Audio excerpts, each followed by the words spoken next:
back the curtain to see for certain what I thought I knew.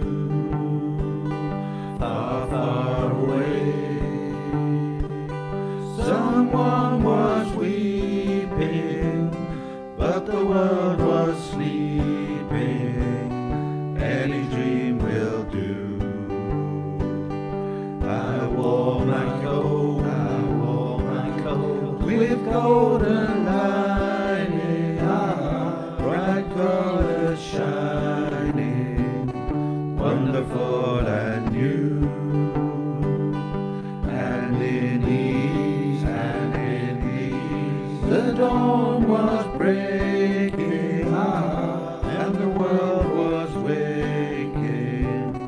Any dream will do. A crash of drums, a flash of light, my golden coat flew out of sight. Colors faded into darkness, I was left alone. May I return to the beginning. The light is dimming, and the dream is too. The world and I, we are still waiting, still hesitating. Any dream will do. May I return to the beginning. The light is dimming, and the dream is too. The world and I, we are still waiting, still hesitating. Any dream will do. A crash of drums, a flash of light, my golden coat flew out of sight. Colors faded into darkness, I was left alone. May I return to the beginning. The light is dimming, and the dream is too. The world and I, we are still waiting, still hesitating. Any dream will do. Any dream will do.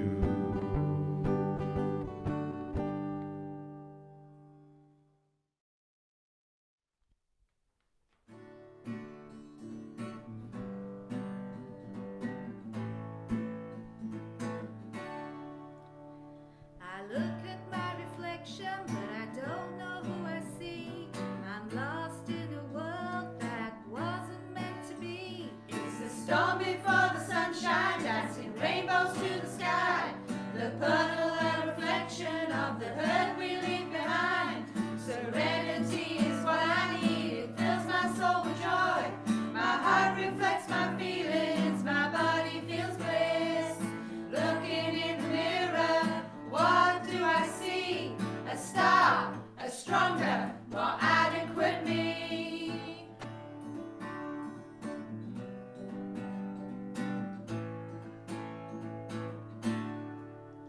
As I look at the sunrise, the dawn of the day, the colors are stunning, let me take you away.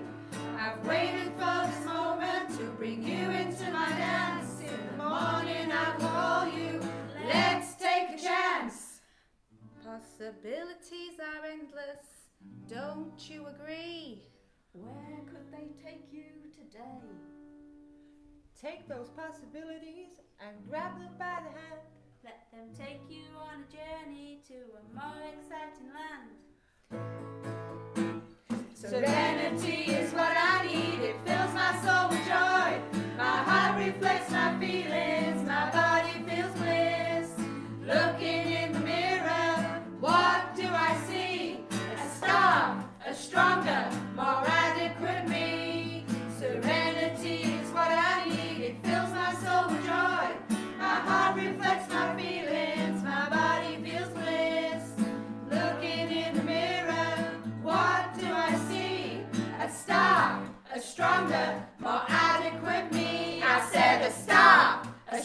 a more adequate me.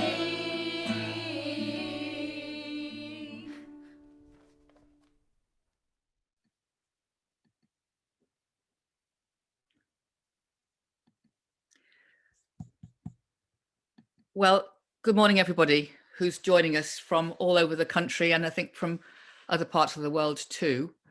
I'm Jude Kelly. I'm the director of the Ripples of Hope Festival, and I'm really pleased to be able to convene with others this fantastic group of speakers and you, the audience today, to answer the question that we posed in putting this event together: is there justice in our justice system?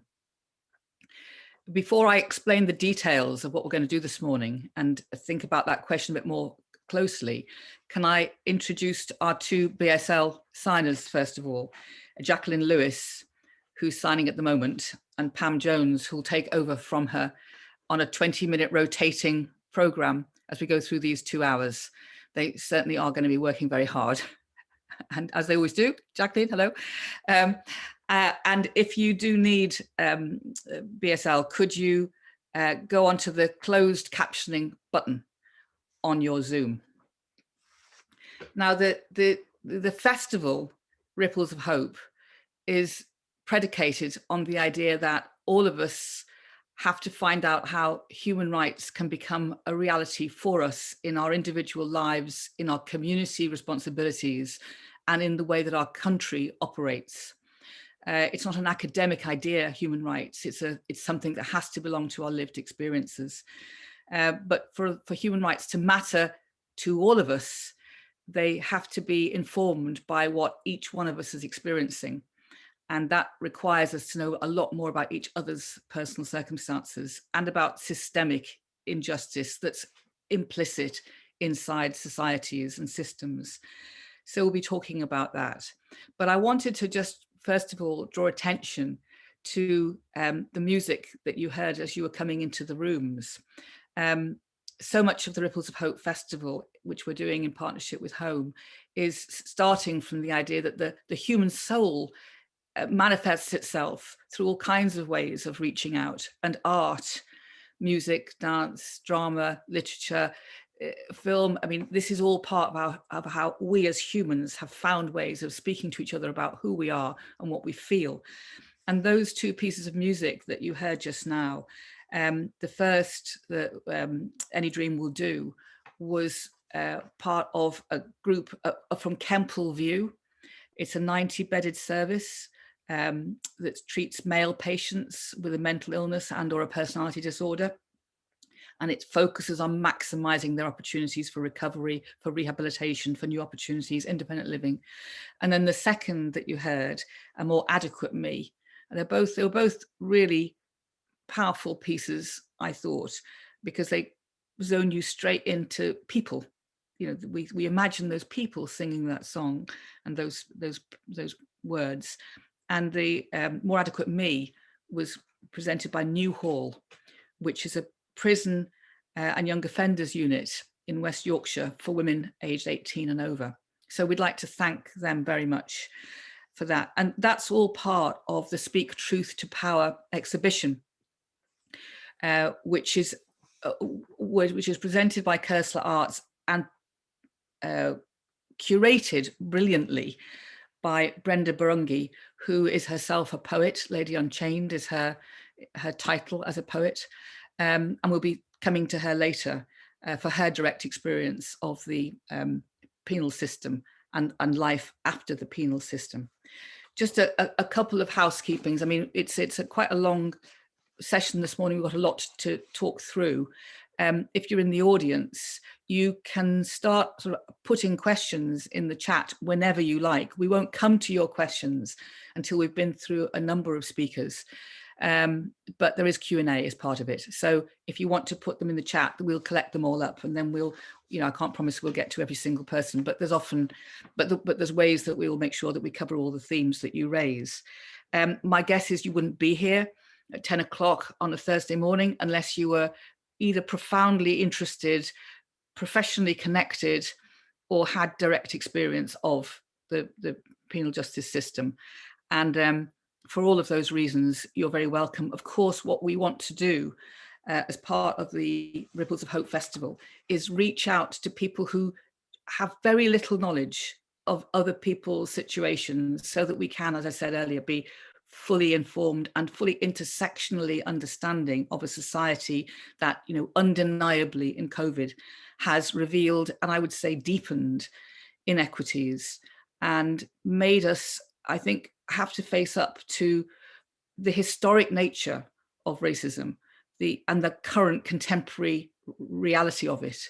We've had to understand gender disparity and really face it, and all of the issues that go with it: financial insecurity, domestic violence, social violence, all of those things, and ditto for a kind of attitude to ableism, that, you know, we have a kind of an idea that some people matter more than others.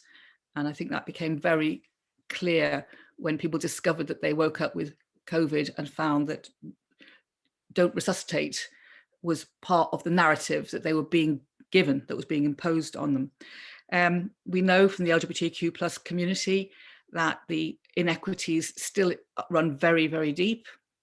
And of course, every time another part of the world shifts its own sense of rights for the better or the worse, those ripples can either be more hopeful or less hopeful, depending. I mean, just to give you a little background to this, the Ripples of Hope Festival, comes from the Robert F. Kennedy organization, the charity founded in the UK from the charity that has existed in the US for a very long time. And this festival, which originally was going to be in February, before we realized that lockdown was going to continue, and then it was going to be in May, but now it's going to be in September from the 15th to 19th. And we do it in partnership with Home. And Dave Moutry, the director of Home, is here today to contribute. So we're asking each of our speakers to talk with me for about 15 minutes, and then we'll come to some sort of expert witnesses, if you like, and then we'll take questions. There's the session's live, and it's going to be uploaded into Facebook and YouTube. You know, we really want you to share your thoughts. So we'll put in the chat, but, you know, use hashtag Ripples of Hope Festival on social, follow us on Ripples of Hope on Instagram, etc., etc. And if you've got any technical problems, message the panelists option in the chat and we'll get back to you. Okay, so I was listening to a program about grammar the other day. It's a kind of funny thing to start with, but this program basically was talking about journalistic sloppiness, and said whenever you want to say something that you really intend to say, but you're worried that you'll be libeled, you put a question mark, i.e. is so-and-so having an affair with so-and-so, question mark, and you raise the issue. So that made me think about our title, Is There Justice in Our Justice System, question mark. It's an invitation to consider the question, but I suppose to come clean, we wouldn't have put it in that way if we weren't basically creating a proposition that no, the answer is no. So I'm very happy if today we disprove that, but I'd be surprised if we did. But it doesn't mean to say that no equals and we have no hope. We're here because if there isn't sufficient justice in our justice systems, then collectively and individually, how will that change? How will the justice system change as a whole? And how will our attitudes to the people who enter this system change as well? It was very interesting to see the recent report that, you know, the race report, if you like, that's reached instant notoriety, and to compare it with the David Lammy report, which I think was 2017. But I just wanted to read this because although we're not only talking about race, I think it is really important to note this, that 26% of the prison population is from a minority ethnic group, which obviously bears no relationship to the percentage of citizens in the country. And this is what Peter Dawson, who's the director of the Prison Reform Trust, said in March. Different elements of the criminal justice system have regressed in their efforts to tackle racial discrimination, despite the clearest possible roadmap for change from the Lammy report and an apparent acceptance by the government of the need to either explain or reform. This report highlights the urgent need for a renewed focus on tackling racial disparities across criminal justice agencies. The frequent assertion that we have the finest system of justice in the world simply doesn't match up to the reality exposed by this and other inspection findings. That, of course, confirms the conclusion that was reached by Beverly Thompson when she wrote the Prison Reforms Trust's findings.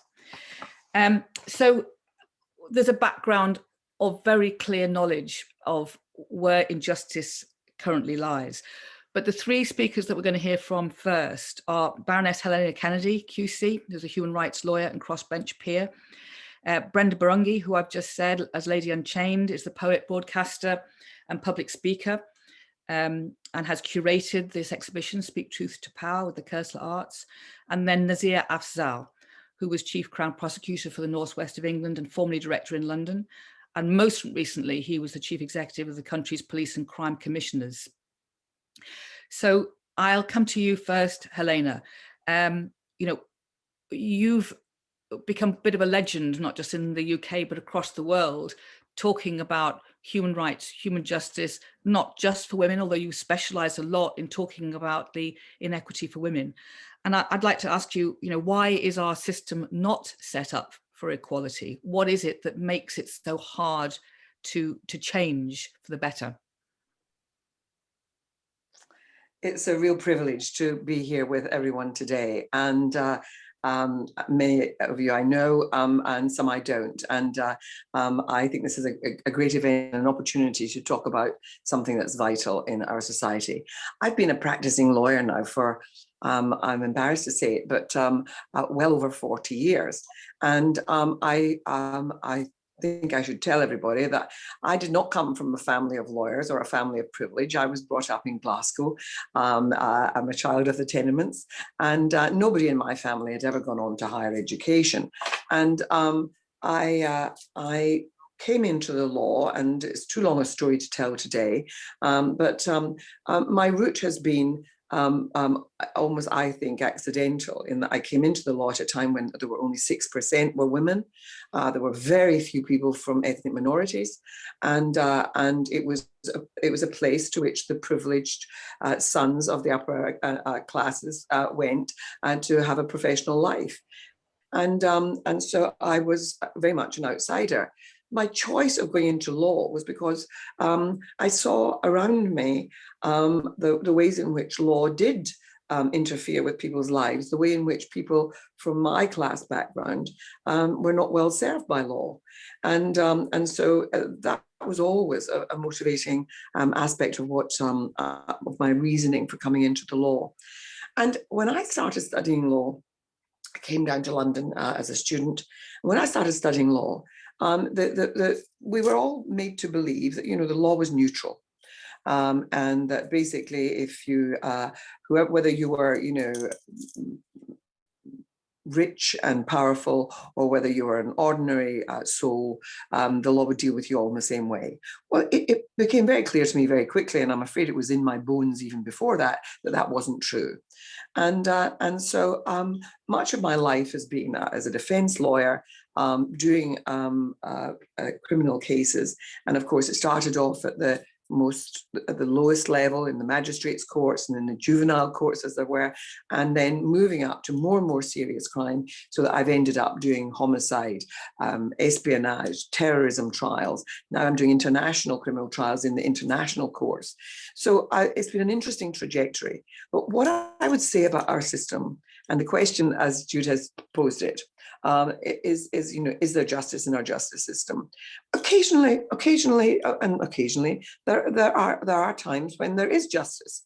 I mean, we saw, for example, the George Floyd thing. We felt a sense of justice when we saw that police officer who had murdered him. We had witnessed the film and so on. And for it to be any other way would have been an outrage. And there was a sense that here was justice being done. But of course, it has to be set in the context of so much injustice that goes before that, which is about the context in which that case was tried. And what often does not happen in the criminal courts is the full context is never, ever present in the courtroom. And so it's lawyers like myself who try to introduce the context to say, yes, but look at the life that this person has led. Look at the ways in which they, in fact, have been victims of a system that has been unjust. And so the justice system sits in this strange position inside an unequal society, which is unjust. And it's only by sort of looking beyond the courtroom door and trying to put cases into their context that you're ever going to be able to secure justice. And I also don't believe that you are likely to secure a very just system while we have such social injustice and social inequity. Now, as I was saying, we were all taught, that the law is neutral. If you go to China and if you go to Russia and you look at their constitutions, they all look terrific as well, and it's only in the pursuance of justice, the acting out of the justice process, that we know that all these ghastly things take place. To have a fair trial, you have to have a fair investigation. You have to have those who investigate. Your policing system has to be without prejudice. It has to be prepared to investigate with an open mind and to gather evidence in fair and just ways. To get a fair trial, you have to be well represented, have access to a lawyer, and a lawyer who is going to fight your case without fear or favor, and a lawyer of your own choice. And increasingly, we've destroyed the legal aid system in this country. We've seen since the whole austerity program that started in 2010, it was used as an excuse. There had been an economic crisis. It was used as an excuse to take 40% out of the justice system's budgets. It was the highest out of any of the departmental budgets in the British system, and they know that they can get away with that because most of the people that they're speaking to in the public don't think this is ever going to affect them. And for those who have had experience of it, in some ways they don't care. And so we've seen a destruction of legal aid and ways in which we've really impaired the chances of getting a fair trial. And then you have the business of sentencing, where again, I mean, and before we move on to sentencing, let's just deal with the fair trial. For there to be a fair trial, of course, you have to also be aware of your own biases. Judges have to be, trained to look at the ways in which they themselves are being both consciously and unconsciously biased. And so do all the players and stakeholders in the system, from the prosecutors through to the defense lawyers, through the whole process. And we've not adequately ever done that. And of course, you have to have diversity in all those different bits of the system, diversity in policing, so that, because what we know, and there now is really great research on this. Most of us might have known it in our guts. But if you don't have a diversity in your judiciary, women, men, people from ethnic minorities, you don't bring together that experience of life that comes from all our different ways of being. If you don't have that brought together, then of course, you're not likely to be able to understand the life of the person who's appearing in front of you. And so you need to enrich the experience of judges by having them part of a group that is, in its discourse and in its discussions, is going to introduce many of those different experiences. But you also have to do extra work in the training of judges, of police officers, of prosecutors, and so on. And that we know. I mean, McKinsey is a big management organization that the big corporations bring in when they want to modernize or change, or how can we be more profitable? And McKinsey did a whole bit of work for the corporate and financial sector. And they worked out that actually diversity, by having a diverse workforce and a diverse board running the workforce, if you have diversity inside organizations, your profitability increases by something like 35%. And the reason why is because there's much more creativity. You know what your consumer, the person that's going to buy your product, what they're interested in, what they don't like, what messaging they respond to and what they don't. And so having a diverse workforce creates that greater enrichment. Well, the same is true in every other institution that we were involved with. And the justice system isn't any different. So I've spent my life arguing for more women to become judges, more people from ethnic minorities. And look at the system now. We have one black judge. I mean, he's actually a brown judge. He's a Sikh on the appeal court. Nobody else of colour. Nobody, no person of colour in our Supreme Court. And yes, as you go down, you'll find handfuls here and there, but the numbers are very, very small. And so we do not have the richness that comes from different experience. Now, in the business of sentencing, this is where there's a horror story to be told. And you just told you that 26% of those in prison are people from ethnic minorities. But the other thing is that if you were to go into the women's prison estate, the places where women are incarcerated, the pain of those women is tangible, because they themselves, in excess of 60% of the women, something like 68%, are suffering from mental health problems. Indeed, they think it's more than that, but some women, bottle it up and do not talk about their life's experiences. That a huge percentage of the women there have been the victims of crime themselves. They've been sexually abused as children. They've been brought up in households where there's been serious violence, and they've watched their mothers being beaten. They've been brought up to have low self-esteem and to not feel that they're worthy. And then when a man comes into their life who gives them some kind of attention, they're responsive to it, and then they find themselves again in that cycle of abusive relationships.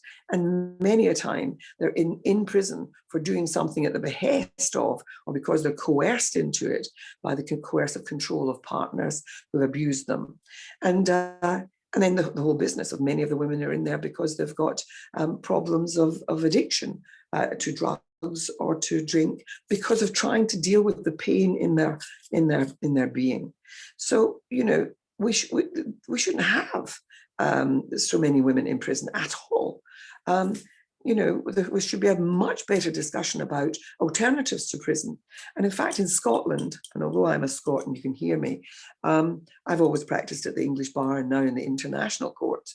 But I often am invited up to Scotland to chair inquiries and things, because I've got a sort of foot in and a foot out.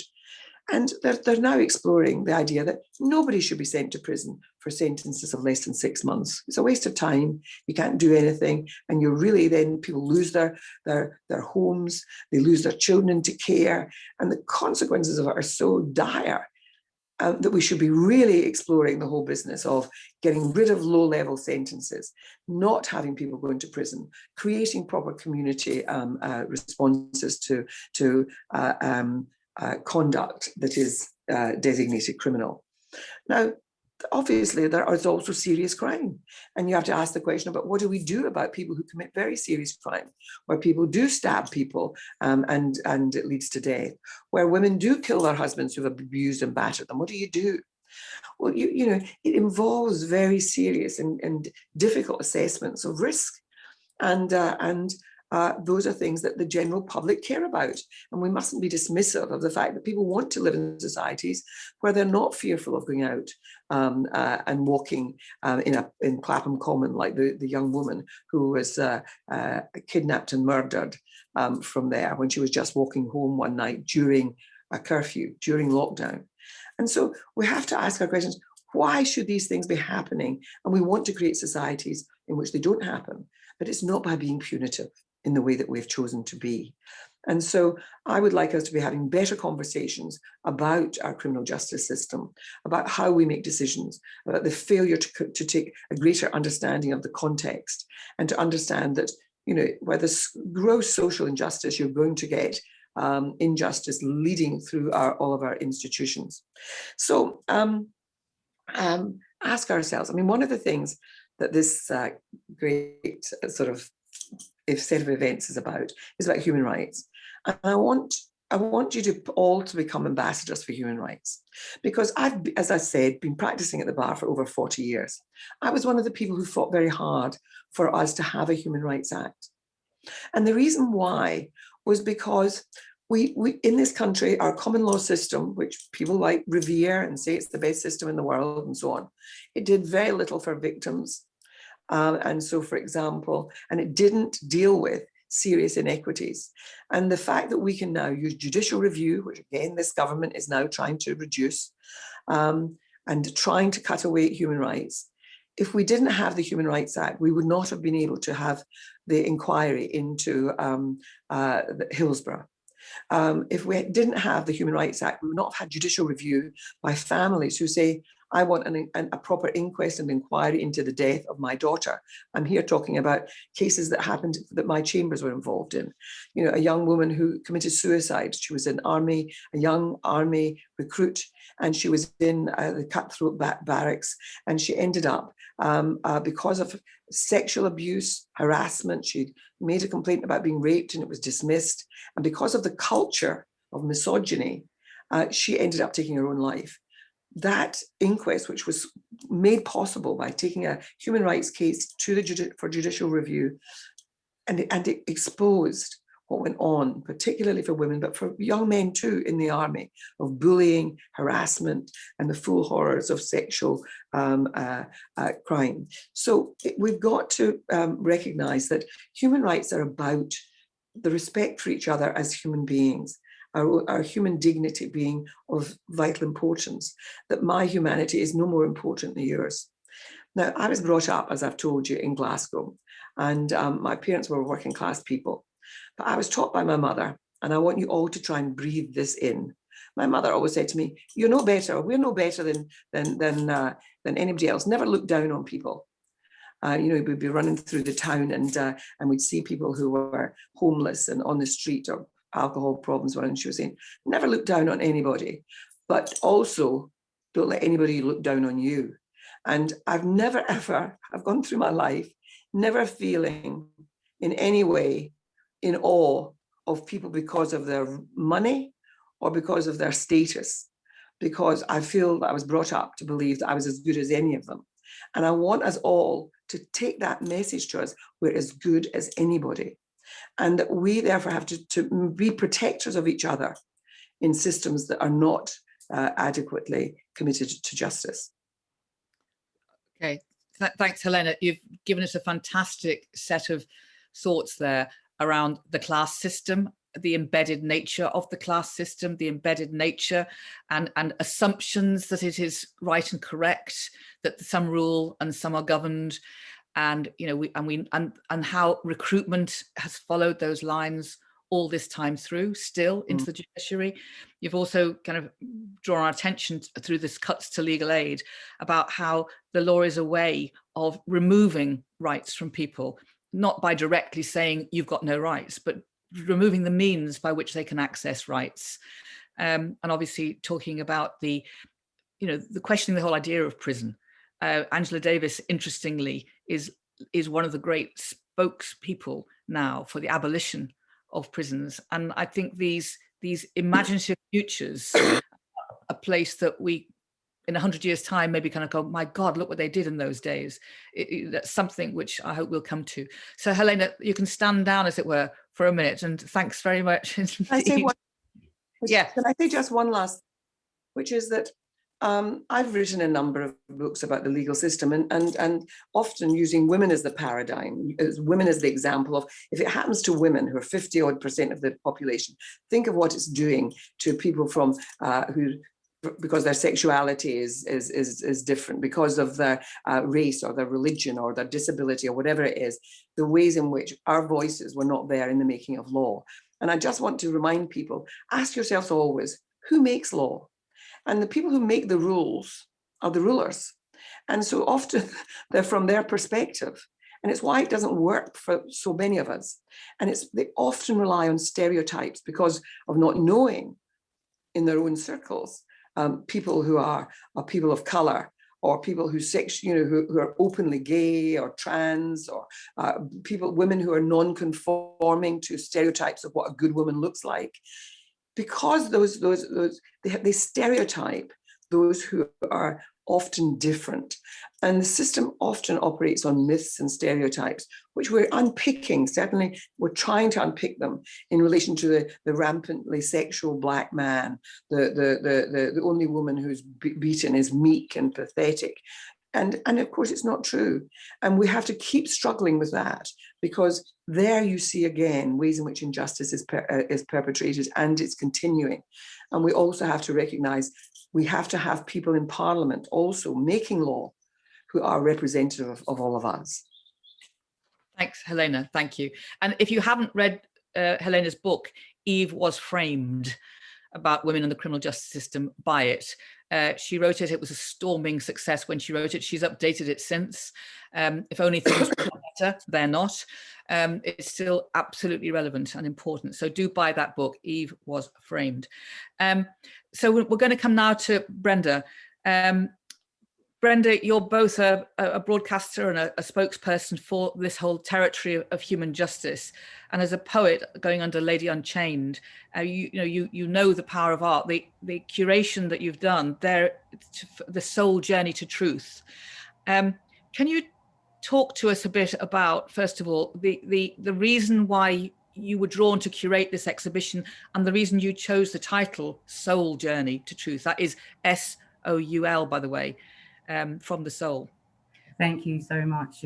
Basically, Soul Journey to Truth. I mean, I feel like I've been on my own soul journey to my truth, from prison to talking to you, to being on a panel such as this. I was very, when I saw the pictures and the promotion pictures, I did kind of had to take a step back to think, I come from a background where I was told that I was always going to go back to jail. I was, the media told me that I was always going to end up back in prison and reoffend. And I mean, the stats kind of reflected it. So, what makes me special? And I think it's my poetry, my way of expressing, I think, has helped me heal, and not only heal myself, but heal others. And you can see that with the artwork and the poetry. I mean, Any Dream Will Do was the opening song.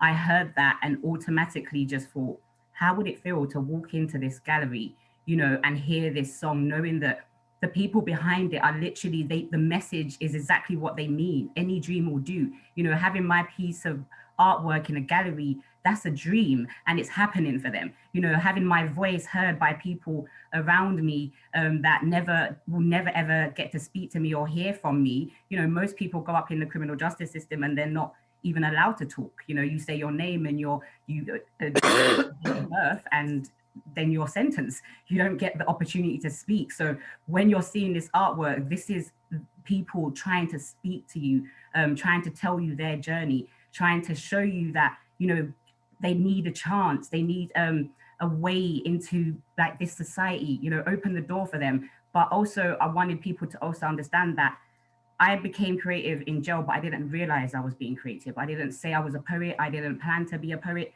It was a way of dealing with the pain and the stress. Helena said that there's a lot of women that go through stuff and don't express that. And that I was that woman. I was the one that went through life and just, you're told to carry on, keep smiling, be happy, you're female, just, act correct and act proper, and things will happen and I'll just act proper, like, oh, it's fine. I was that woman. So getting to jail was the one time that I had all these thoughts and all these things that actually happened to me being thrown back in my face because I had nowhere to go, nowhere to hide. And writing was a way of expressing those feelings. And it's only after I got out that I expressed that. But you need to understand that the people that are put in, this is them calling out. It takes a lot to write or be creative in prison. It's a very dark place. And when you finally agree to put your artwork out there, this is them giving you a piece of their heart, saying, hear me, see me. And that is why it's a soul journey to truth, because I hope that each one of those artists and people still in those facilities get the opportunity to know that I was in that dark place. I was like them, and I am here talking to you and speaking to hundreds of people every single day to just let them know that we can have a life after prison through creativity. So the one of the injustices I've always felt about the one hand, we have the recognition that art and creativity is a hugely potent way of finding out what's inside you and then releasing it and kind of looking at it and rethinking it. It's an amazingly important process. And yet we're not clear that it's a right for prisoners and offenders to have that. I mean, it seems to be luck of the draw about whether you get it or you don't get it. and maybe who you're sharing your facilities with, the kinds of people who support you or don't support you. It's not like a given, is it, that No. this is a remedy that you'll definitely get if you get a sentence? To be honest, it's one of those, it's a soul journey to truth. It's a journey you have to take personally. But also, I would like to say that it is easier when you have people supporting you, when you have places like Kersla giving you the opportunity to put in, apply to a competition, when you've got places like National Prison Radio saying, call us, we want to hear from you. When you get people that actually want to support you, you actually see the changes. I mean, I don't feel like I would be here if I didn't finally meet people that actually believe that you can go to jail and rebuild, because unfortunately society doesn't allow you to do that. You're discriminated against, you get depressed, and it's like when you're in jail they're telling you you're going to come back.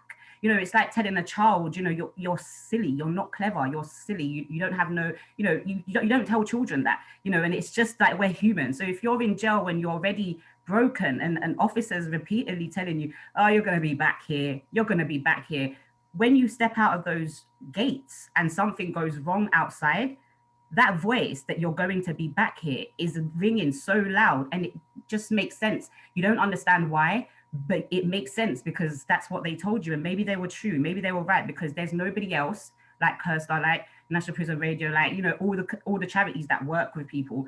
They're not there yet to tell you that you can do amazing work.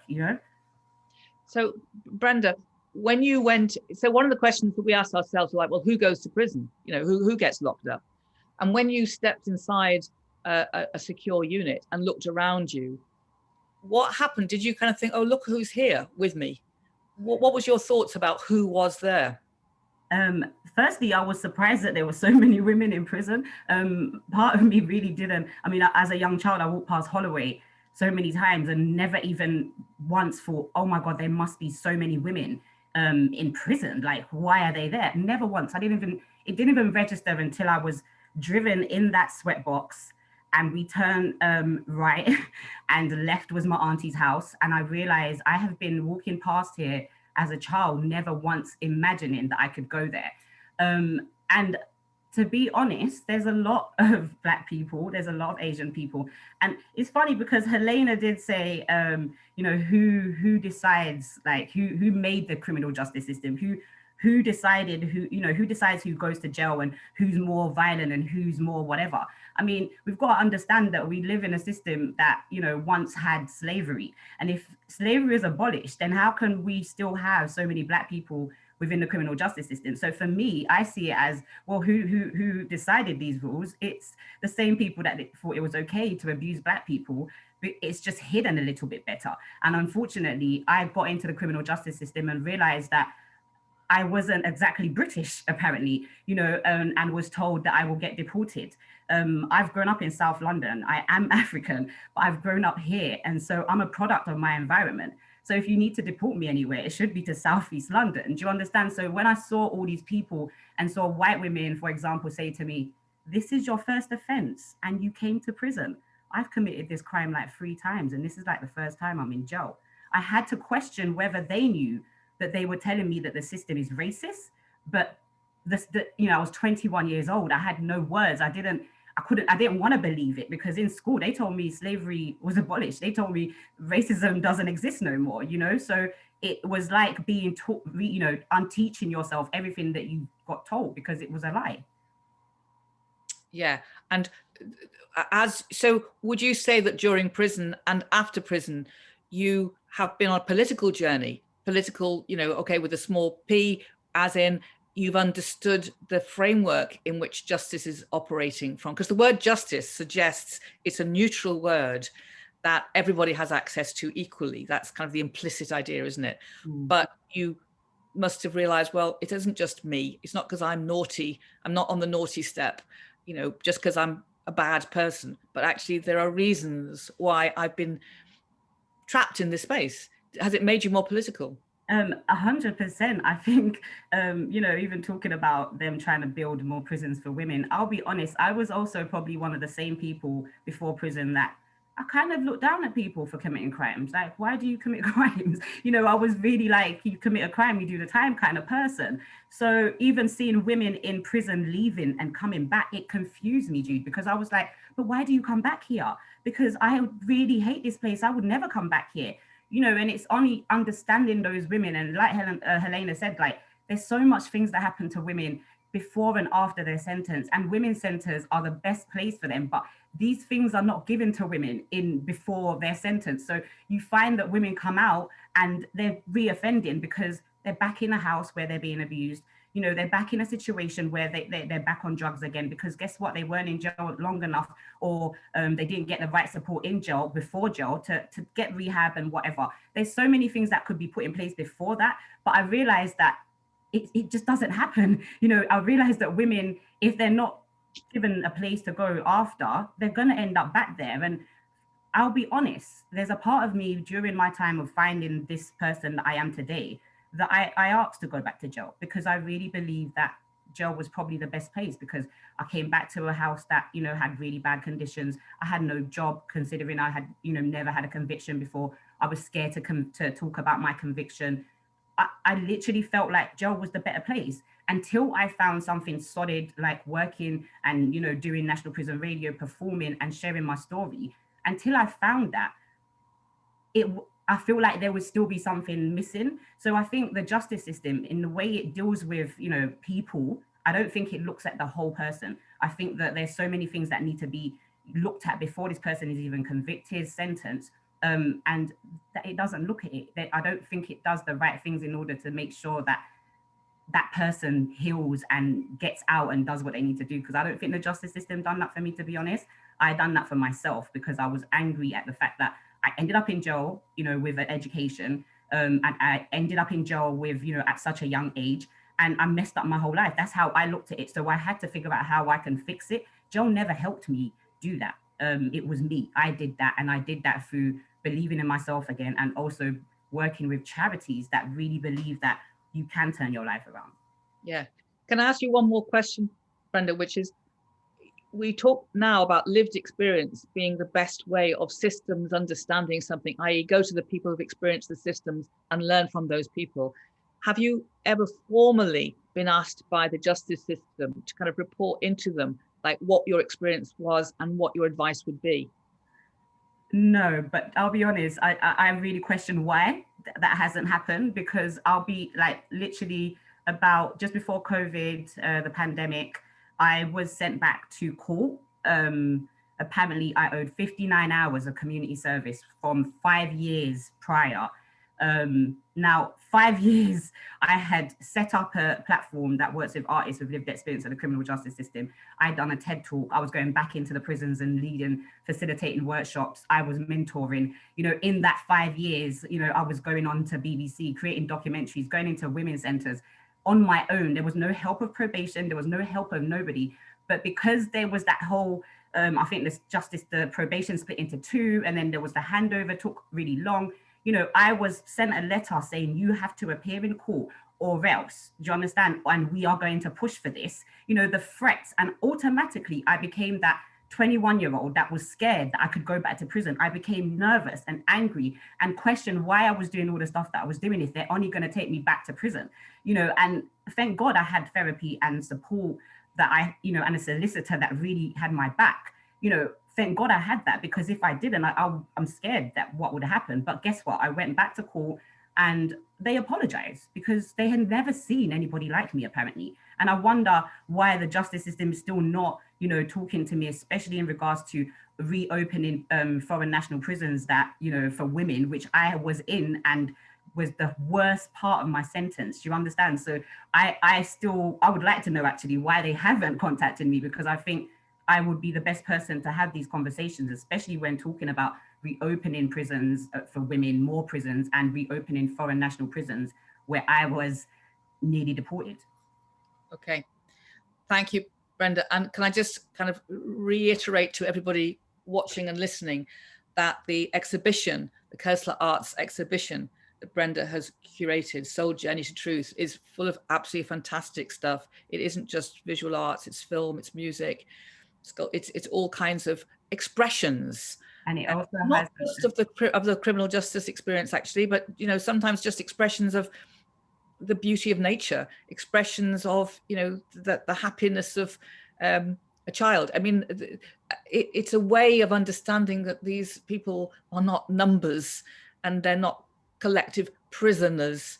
They're actually all individual people with stories like you, Brenda. So and you know what I'd like to add, especially with the whole George Floyd, and everybody felt that, every single person felt that, and we kind of seem to forget that there's thousands of people in prison that also would like to have been expressive, to understand that this hurt them too. And so you will see artwork in there, there's an amazing sculpture in there that, it's a protest, and it shows that people in jail also, we bleed, we have a heart, we have a soul, and we feel everything that's going on around us, even though we're behind a big, massive wall. Thank you. Thanks for what you do in every way. Thank you. I'm going to come to Nazir Afzal now. Hi, Nazir. Good morning to you, Jude. Good morning. And, I was reflecting this morning, actually, that you and I, and many of us on this call, have been kind of around these conversations for quite a number of years. I'm thinking it's because we believe that we can make things better. We have to think that it's not just being Pollyanna-ish. It's sort of like there are ways of making better choices in society.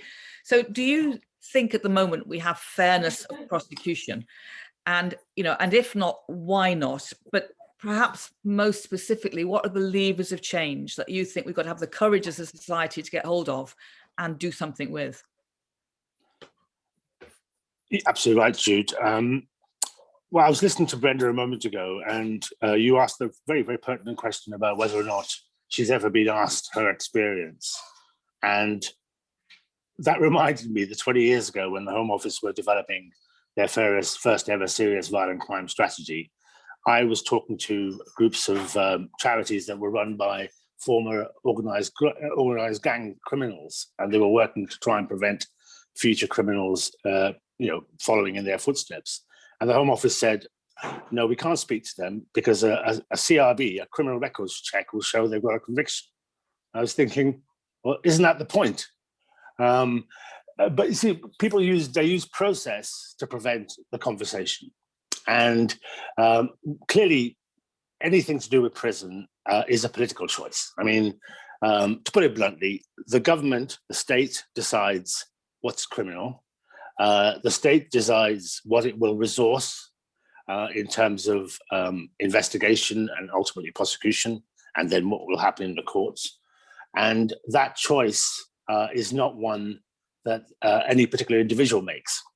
So when you ask the question around police and prosecution, for example, if you speak to any of them, they'll say to you, the judges decide sentencing, the court decides sentencing. We have no role to play in that. And that is complete and utter nonsense. The police decide who they will investigate, what they will investigate.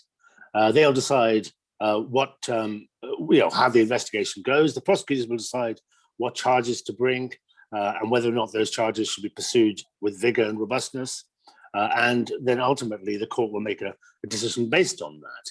So to give you an example, some people think that in this country, rape, for example, has now been decriminalized because of the small numbers of prosecutions and investigations.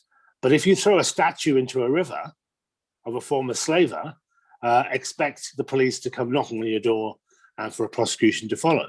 So that is a choice. And people need to remember that's what's happening. The issue of resourcing is, I think Helena mentioned it earlier on, key here. That actually the easiest thing to do, as far as the state is concerned, is to turn a blind eye to what's happening and simply let people do what they've always done.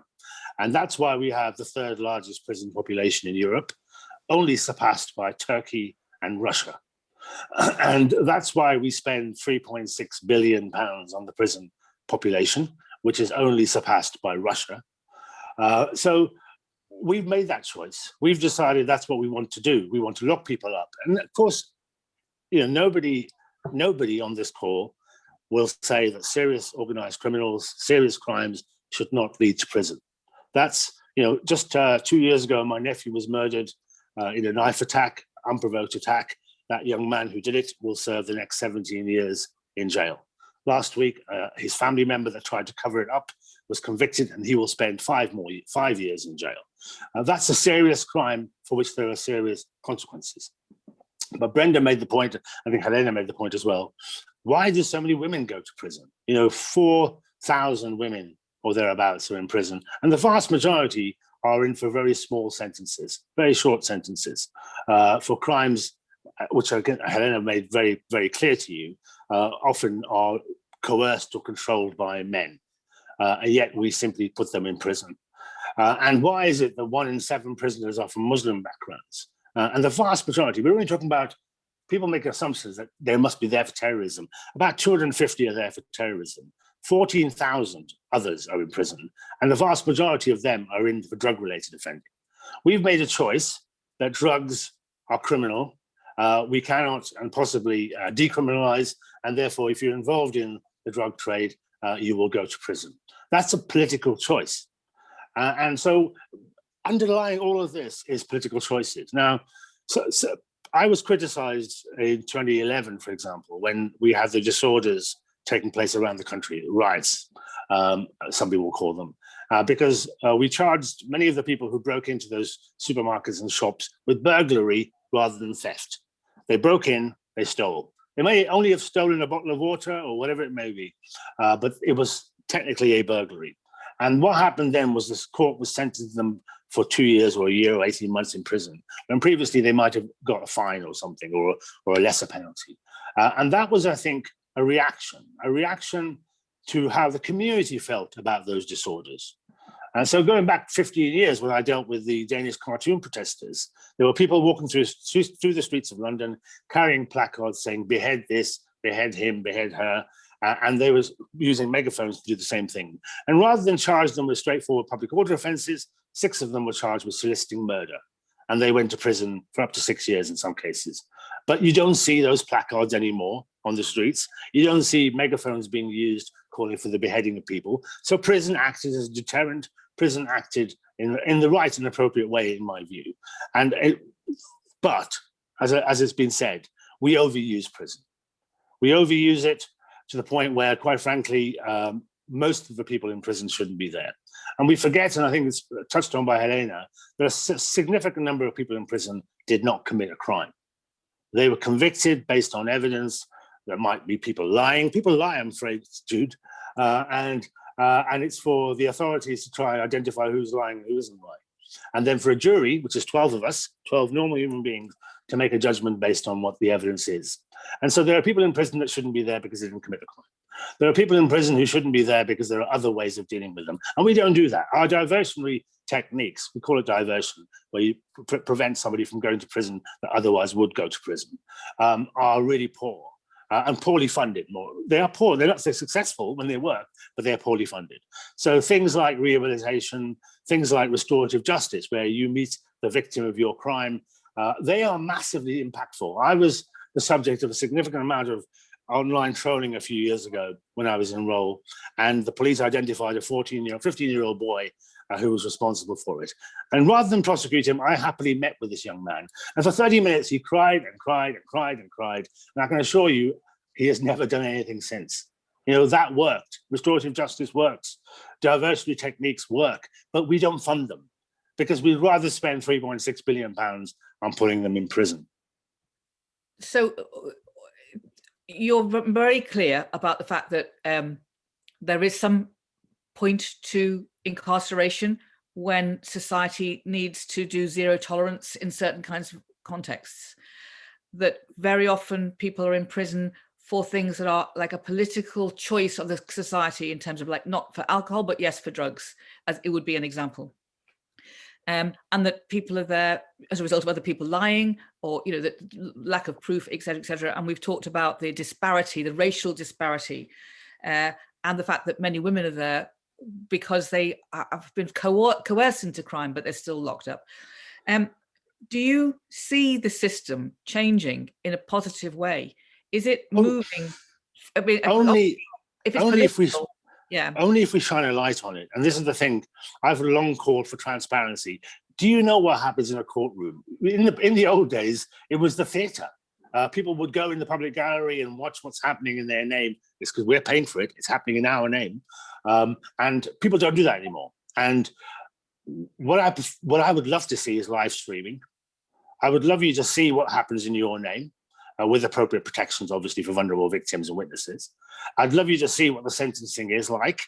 You know, people need to see what a judge is taking account of. You will see what Helena said, that the diversity of the bench is really poor.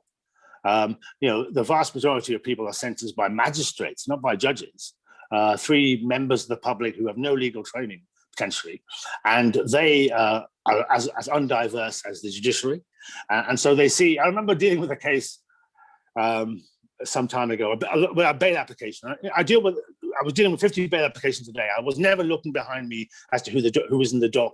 And the judge said to me, I said to the judge, this man has no previous convictions, so I don't object to him being remanded in custody. I would rather he be given bail. The judge said, are you sure? And I said, I'm absolutely certain. The police national computer says no previous conviction. The judge goes, are you sure? And I looked behind me, and it was a black man. That judge had made an assumption based on his bias as to who he was dealing with. I looked back at that judge and said, he has no previous convictions, and made the point that I knew what was going on. But that's what we're up against. It's subtle. It's not necessarily subtle. You are more likely in this country, if you're black or from a minority, to be suspected of crime, to be arrested for crime, to be stopped and searched, to be charged, to be prosecuted, to be convicted, to be sentenced to prison, if you are from a minority, on the same evidence as a white person that wouldn't necessarily have those outcomes. And so there is something systemic. There's something institutional in what happens. There's something misogynistic in the way that women are dealt with by the system. That cannot be dealt with by tinkering. And, you know, I looked yesterday at the new sentencing bill the government is proposing. Guess what? Longer sentences for crimes, and some new crimes as well. That misses the point.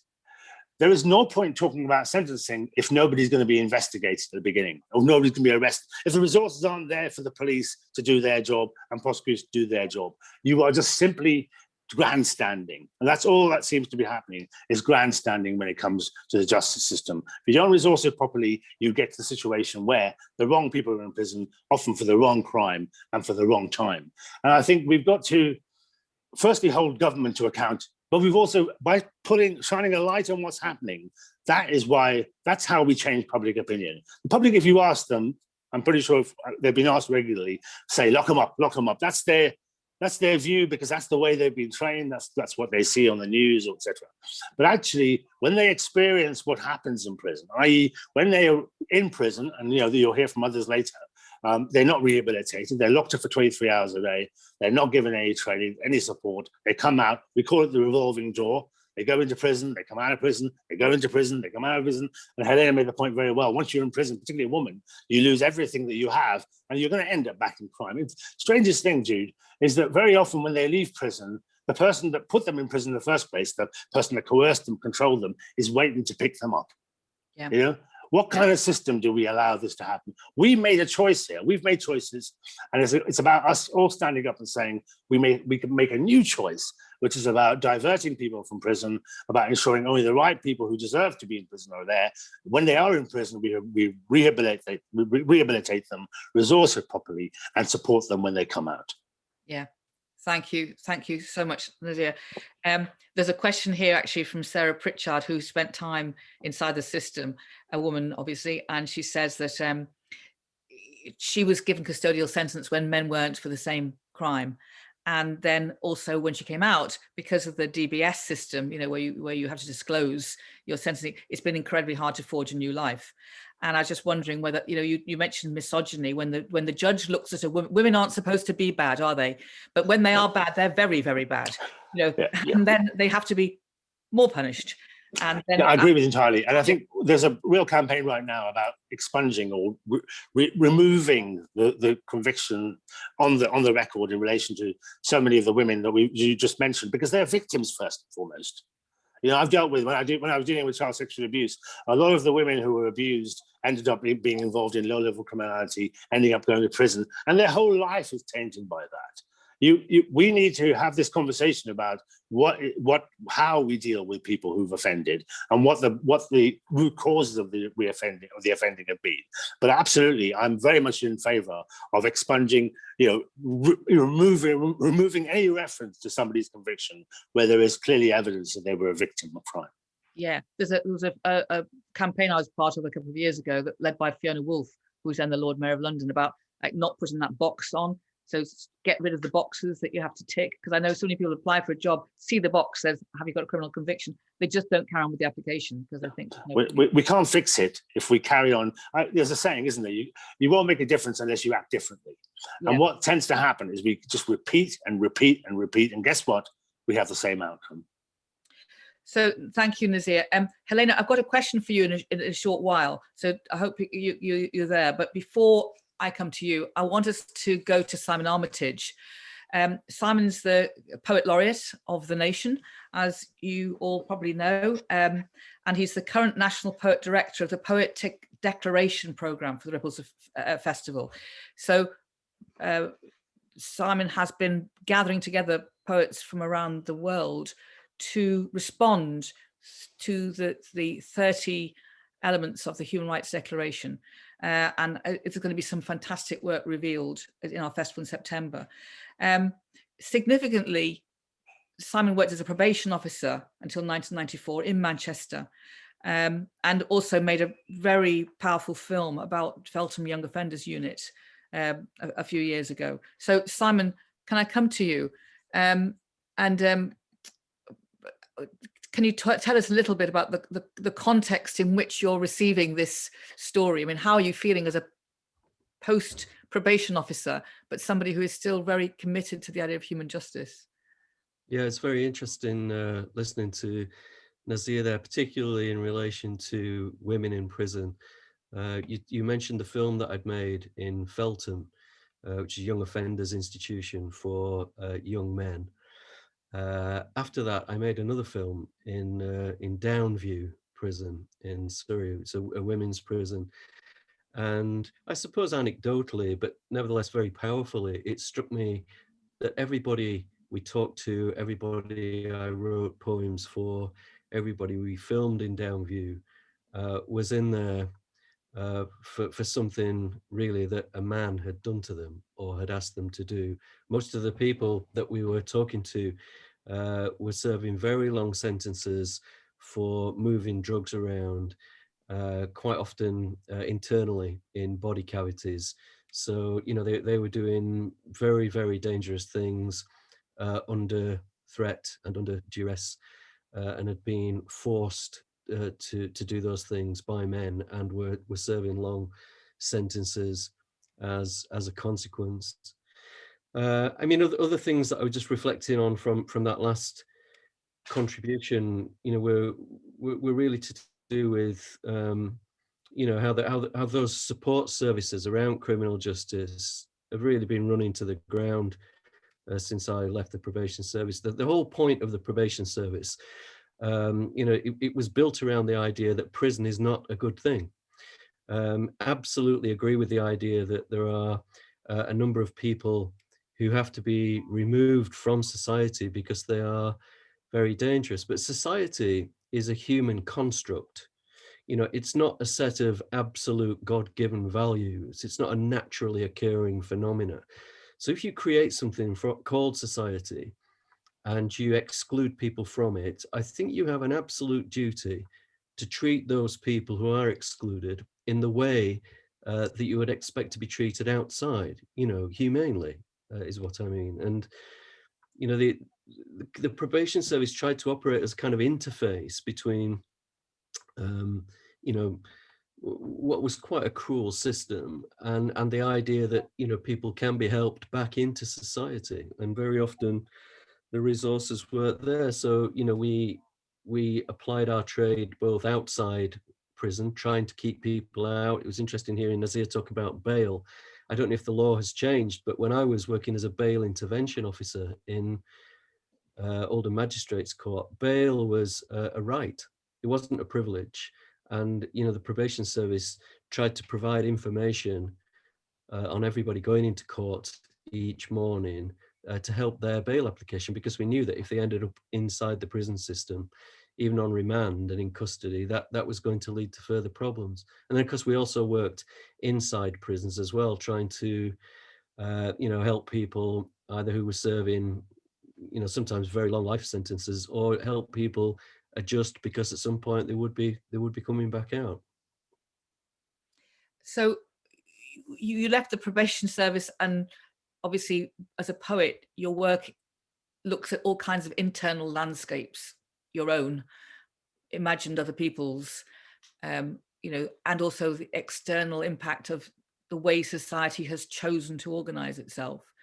But this is an area about the incarceration of people that has remained of interest to you, hence your two films and other things you've done. And also, I've seen you go into other kind of like closed communities or very specific cultural spaces where people have been told this is how we are and therefore this is what we will do. And I think you're going to read something to us that's a response to some of that. Yeah, I mean, that's interesting, Jude, because I think there is a sense, maybe in my mind at least, that once you've been in a prison, you never quite get out of it. There's always some little part of it, left in your mind. And they often used to say about the prison warders at certainly the category A prisons, that they were serving longer sentences there than some of the people who were in prison just by virtue of being there 8 or 9 hours a day. But so I think it would have been 1987, as a trainee probation officer, I did a sort of stint in Wakefield Prison, which is category A. It's known very cruelly, usually in the tabloids, as the Monster Mansion. And there are people inside Wakefield Prison who are, famous, infamous, people that you will have read about in the papers. And it was a very sort of odd business, coming face to face with people I'd, read about sometimes as a child for offences that have been committed. But during an initiation process there, I was taken down to a lower part of one of the wings and was shown, I think that's the right word, shown, a prisoner called Robert Maudsley, who I think is now Britain's longest serving prisoner. He's been essentially incarcerated from the 70s. And he's kept in Wakefield Prison in a glass cell, an observation cell. And he's sometimes described in the papers as, Britain's most dangerous criminal, etc., etc. But the point of the poem that I'm going to read is that, a few years ago, I was driving around and heard something on the radio about Robert Maudsley, and he's still in this glass box in a basement in Wakefield Prison. And I, just on a personal level, I find it very difficult to process that idea that in all the life that I've lived, the decades that I've lived since I first met him, he's still, just being there in that sort of observation suite. And brings me back, I think, to the point I was making about, how we treat people if we decide to exclude them. So a more pathetic sight I'd never seen when I was shown Robert Maudsley in that cell. I mean pathetic in the sort of dictionary definition way. So the poem is called Solitary. I think of Robert Maudsley in his glass case, on his cardboard chair next to his concrete bed. Like a blind man hearing a mouse, his blank face half turned towards me, then stared into space. A cardboard plate offered a slice of concrete bread. I think of Robert Maudsley in his glass case. Given half a chance, he'll spoon out your brains through your ears and eat them raw, the warden said, of the bland, mousy man with the blank face. All day platform announcements at Wakefield chase along prison landings, down stone steps, into the ears of Robert Maudsley in his glass case. All night, freight trains and sleeper trains crawl through a man's mind as he sits and reflects. Like a blind mouse hearing a man, my face half turns towards Wakefield when the radio says he's still there in the same cell, locked in his head. I think of Robert Maudsley in his glass case, his blank face looking back at his blank face. Thank you, Simon. Thank you. When we were putting together this event, we conjured the possibility of discussing how similar a kind of a lockdown experience in COVID is for us, like people on the outer world, to being inside a prison. And we discarded the idea of comparing them. So we thought there is nothing similar to being put inside a cell for 23 hours a day. Nevertheless, not necessarily even in solitary confinement. There's nothing similar. I mean, some glimpses maybe, but you know, that it would be kind of glib and inappropriate to kind of make that connection. And I was very struck by the fact that Nazanin Zaghari-Ratcliffe, who we are still waiting to get out of incarceration, but people can so clearly see that as human torture, and you know, and she's innocent. But whether people who've offended should be given that degree of degradation and dehumanizing, I think that is one of the questions, and it's a political question, isn't it? Thanks, Simon, so much. I'm going to, Helena, can I just come to you very briefly? We had a question which was really about whether there are whether the system in this country is so different than well, actually it's really between the UK as a whole, but also the kind of sense of justice in Northern Ireland, for example, you know, whether some parts of the country wait for different levels of justice because of, I suppose, an attitude to do with worth. Does the criminal justice operate geographically correctly? Because, you know, the Ballymurphy, you know, waiting for years and years and years for justice for some people in some parts of our country clearly suggests that we're not even equal within our own nation. I saw the question, and the question was suggesting that, you know, when you looked at how quickly the George Floyd's case managed to get before the courts, that it was really within, you know, within 9 months or so, and that's not happening here now. I mean, first of all, I want everyone to know that there's a backlog of 50,000 cases waiting to be heard. And it's because of the way in which money has been taken out of the system. Courts have been closed down so that property developers can turn them into blocks of flats, and bars and you know, cocktail places, and it's supposed to be titillating to have a drink in a cell in the basement. Anyway, all I can tell you is that our system is in a seriously bad way.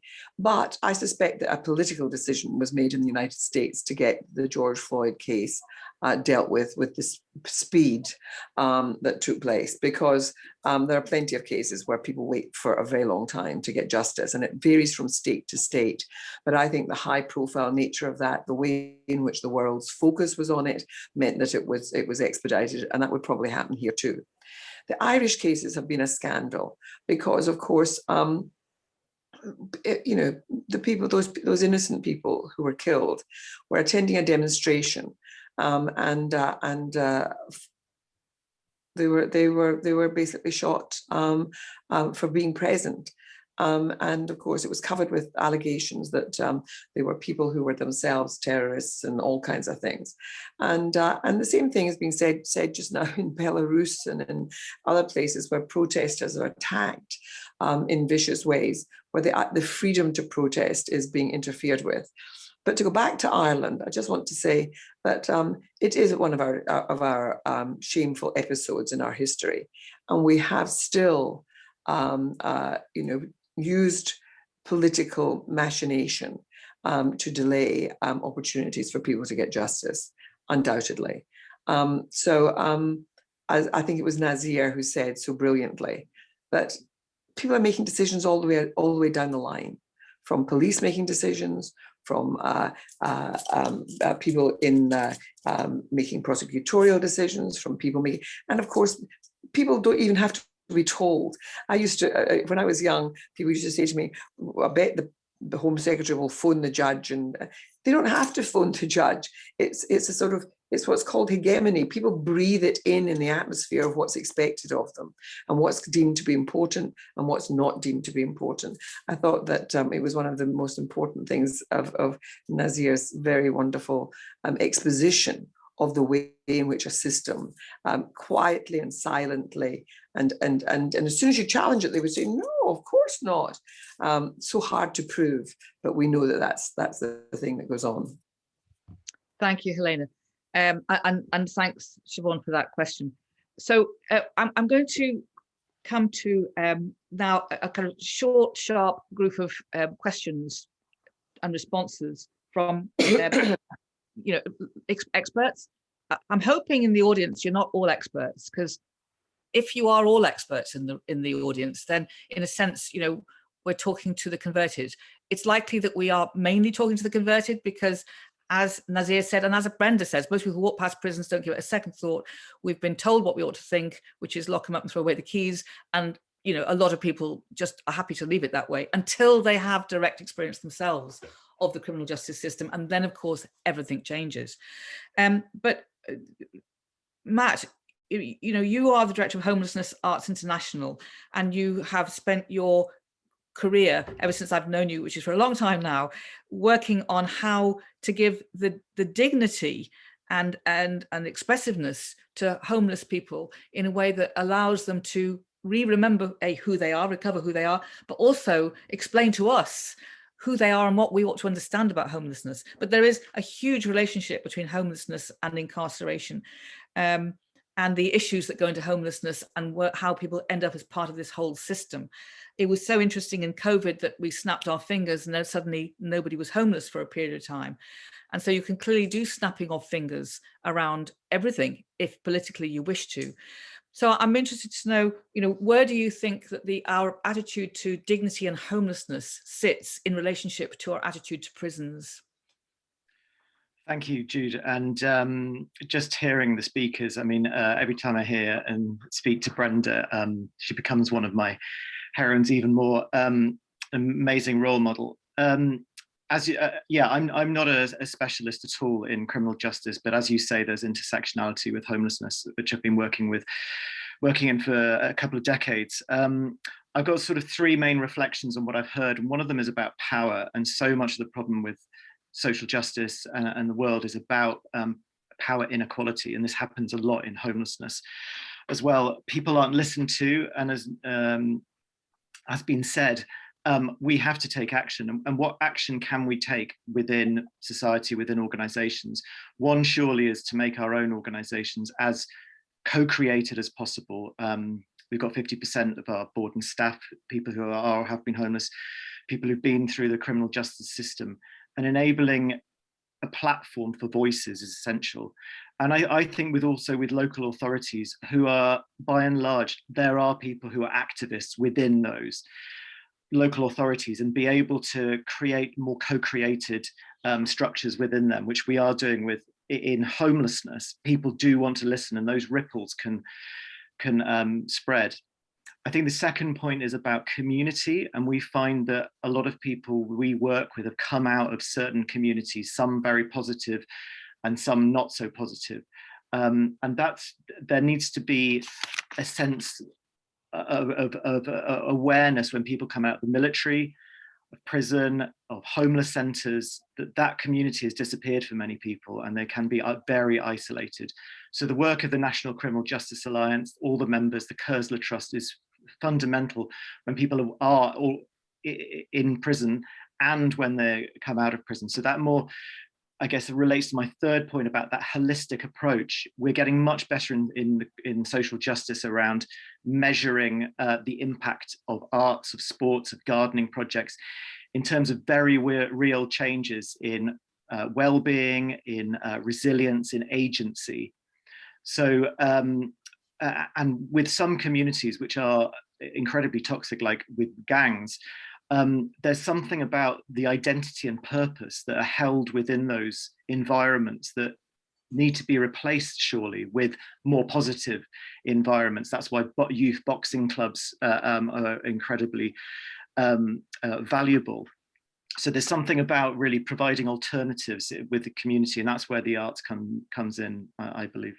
Yeah, it's very strange, isn't it? At the same time as we're beginning to do social prescribing of arts and gardening and leisure, you know, activities that like make you self-realize, we're also going to be cutting grants to people who want to study to do those things in society. So there's a real confusion, I think, about knowing that the arts helps and yet also feeling that the arts is somehow belonging to a progressive liberal agenda, which doesn't go with the notion of punishment. I was very struck by the fact that we came out as a society, thankfully, with a lot of compassion towards homelessness during COVID. I think this is that the communities generally went, we want this to be fixed. Maybe because they can see people literally on the streets and they can identify that is a human, but that compassion doesn't seem to have spread through into the prison service in terms of visibility. I mean, that's not your job, Matt, but I'm just making that comment. So I'm going to move on and thank you for joining us. To Darren Burns, who's the head of the ex-prison employee program, because we've heard a lot about the fact that when people come out, they're coming out to the perpetrator, perhaps, of the injustices that made them go in there in the first place, or they're coming out to a totally dysfunctional and cruel environment and they're also coming out usually jobless. But I mean, Timpson's is one of too few organizations that have, I think, for years had a tradition of looking at how you would employ ex-offenders, and that's been very successful, hard and demanding, but successful. So do you think that more and more people are adopting your position? Yes, I've been part of the Timpson business now for the last 10 years. And traditionally, we've always been seen as the pioneers of ex-offender employment, or certainly engaging with this cohort who've been in custody. Fortunately, over the years, there's a few more businesses who've followed suit, some quite big businesses as well, who will see the benefit of engaging with ex-offenders and giving people a second chance. So there aren't enough, in my opinion, but there are certainly more. And again, just to pick up on a few points that have been made today, our main reason as a business for engaging with this cohort is that there are 11 million people in the UK with a criminal conviction more serious than a driving offence. So that's roughly 1/6 of the UK population. So for us as an employer to throw such a large proportion of the population on the employment scrap heap and assume that they're worthless, they've got nothing to offer, they're inherently dishonest, it just doesn't make any sense at all. So what we do is, through our culture of compassion and kindness, we speak to people. Instead of focusing on what they've done in the past, we focus on what sort of person they can be in the future, and we give them that second chance, we give them that opportunity. We work very closely with some of our partners in the prison service, and we're able to employ lots of people who've got convictions. Currently, about 10% of our workforce are made up of people who've been either recruited directly from custody or who've disclosed they've got a conviction. Something we're very proud of, and something which has been very, very good for our business. Sarah Barker, can I come to you? Because Sarah, you've been part of this programme. And I don't know what the circumstances were, but you look as if it's been a positive experience, and you're here to talk about that. Yes, it has been very positive. So I joined Timpson in 2010. I was actually recruited while I was still living in an open prison. Previous to that, I'd been in what they call a closed prison, which was Peterborough. So at the time I was recruited, I didn't know what was going to happen to me when I was released. I had no family, very few friends, and to be honest, I just thought I'd, take myself off somewhere and hope for the best. I just didn't know, and I knew that I couldn't be. There wouldn't be much to be doing with the 40 odd pounds I would have been given on release. I had applied for a lot of jobs whilst in the open prison, over 60 actually, and I had no response off any of them, because obviously the address at the top was HMP. So when Timpson's came into the prison and said they were wanting to recruit, you know, I was just sort of sent along to that meeting because I was due to be released in the next sort of 6 to 8 months. So, you know, it was a complete fluke really that I met with the representative from Timpson's, and after having a chat with them for about 5 minutes, they invited me along for an interview to potentially work for the company full time. So it was all a big shock to me. You know, my self-esteem was so low. I was, to give a brief history of my life, I was brought up in the care system from the age of 6 months old. I'd lived in 4 different foster homes. Unfortunately, one of those foster homes, I was abused. And basically, when I committed the crime that I did, it was, I don't know how, but the papers sort of made it look like I'd done it because of that, you know, because I was traumatized from that, and that was why I'd done it, which was untrue. But you know, it didn't get taken into account on what I'd actually told them about the crime. So it was all sort of a bit of a mess, really. No one really listened to why I had committed the crime that I did. So yeah, my life was extremely chaotic all the way up until going to prison. Even though I'd always worked from the age of sort of 16 onwards, and I'd lived on my own since I was 16 as well. So as you can imagine, when I got sort of offered a job with Timpson, it was, you know, it was the last thing I expected. And it turned out that having that job basically saved my life in the end, because I honestly don't think I'd be here today if I hadn't been employed at that particular moment in my life. Yeah. I mean, listening to that and all the stories we know, you know, Brenda talking about it, we'll come to Gary shortly, but I mean, Darren, it must be frustrating for you knowing that that something you've engaged in and are driving forward, which has such palpable success, isn't just a given as part of the way that we operate corporate life. Yeah, I mean, it's incredibly frustrating. I think as much as kind of 60% of employees will openly admit to discriminating against those with convictions. So I think it was picked up before when somebody else was speaking, but essentially as soon as that box is ticked on an application form that somebody has an unspent conviction, the application form is tossed in the bin. So we do a lot of work with other businesses and other employees to get them to see the benefits in engaging with those with convictions and what a positive impact it can make on their business. And I think that's an important point as well. One of the main kind of tools in our box, if you like, is that yes, it's very clear to us that there's huge societal benefits in helping ex-offenders to find employment. One, because it makes a huge positive difference to their lives because they're not going back to custody, and that has a positive impact on the families, but also as a community and a wider society, there are fewer victims and our communities are safer, so everybody wins. But one of the other benefits, which seems quite obvious to us, but not to everybody unfortunately, is that reoffending costs the UK taxpayer an estimated £18 billion a year. So anything that we can do to divert people away from crime and away from custody and into employment, everybody seems to win. But I think one of our more useful ways to kind of convince people to engage with those with prison experience is to show them how good it can be for business. And for us, it's been an extremely positive thing. Timpson are a commercial business, we're not a charity. And the people that we take on who've been to custody just have an incredible amount of sort of life experience, personal resilience, and just have a lot to offer us. So it's been an overwhelmingly positive thing for our business. Yeah. Well, I mean, that's one of the problems about like self-evident truths that you think, well, surely everybody would just like get it. And then, as Nazir said, really, they'll only get it if politically society wants to listen.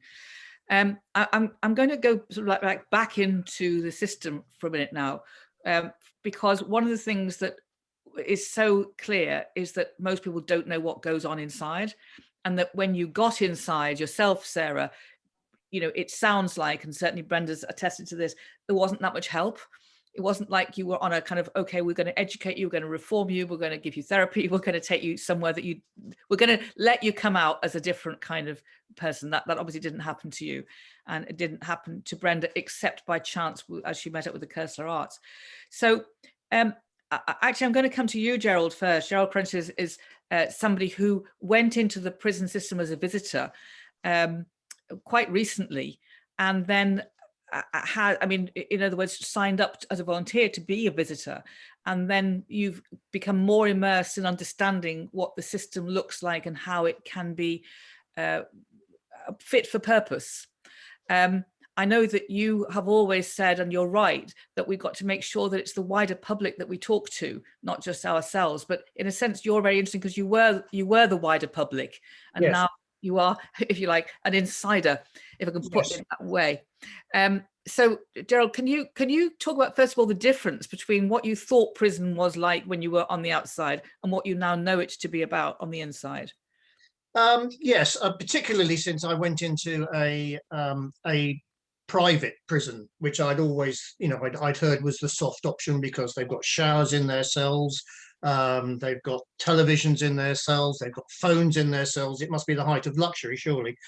And going in and finding the reality of just how, even before the current lockdown, which has made things an awful lot worse, just how grim the reality was of losing your freedom, but also appreciating how little was done to prepare people for release, and how the whole idea of what was described as through the gate system isn't really working. And so when I've spoken to people now who, like me before I went in, are going, well, you just lock them up and throw away the key. The thought has to be that actually these people are going to come out again. And one of the ways I found of talking to people, and I'm just aware of it in the context of this discussion, we are the concerned talking to the concerned, more or less. How do we begin to talk to those who are not concerned in order to concern them, so that the public will that has been mentioned will evolve? And I do have a feeling that spreading the thought about what damage is done by people who come out of prison who have received no benefit from the system, who have just been processed, who shouldn't have been in there, no account being taken of their backgrounds, etc., etc. That's the only way I think that things are going to begin to change, rather than, if you like, and I'm being overly harsh here, rather than us talking to ourselves, we need to start thinking about how we can talk to the wider public. Mm-hmm. And when you're, obviously prison, like anywhere else, is made up in terms of the staff of a whole range of people, from the truly vocational dedicated to the, thank God I've just got a job. Yeah. But the prison culture itself, my knowledge, which is less than yours, is that, it's the luck of the draw. If you get a progressive governor, if the progressive governor has enough funds, if the prison board will support the governor, there might be a more open-hearted approach to education, to the way that individuals are looked at. And if you're not in that situation, then it's tough. So do you have a sense that there is an overarching prison culture that the UK operates that is fit for purpose? Okay, can I take that in two parts? First, and dealing with the last bit, is it fit for purpose? Well, the first question is, what's its purpose? If it's to prepare people for release, mostly not. In terms of the first part, in terms of is there a prison culture, one of the things that surprised me, because we're now, even in my limited time inside the visiting the prison I'm at, we're on our third governor. And the differences between each of the governors has been remarkable. I mean, we're very lucky at the moment. We've got a very progressive, open-minded governor who is desperately trying to turn things around. And I'm just going to quote a prisoner that I actually worked with previously, who'd been released, and somebody was talking to him and saying, what's it like in prison? And he said, you can't talk about what it's like in prison. It depends which prison you're in, which wing you're on, and even which officer is on shift. So it's a very, people think, I think outsiders think prison is a homogenous experience. It's not. It can be very different depending where you are, who you're with, and the luck of the draw.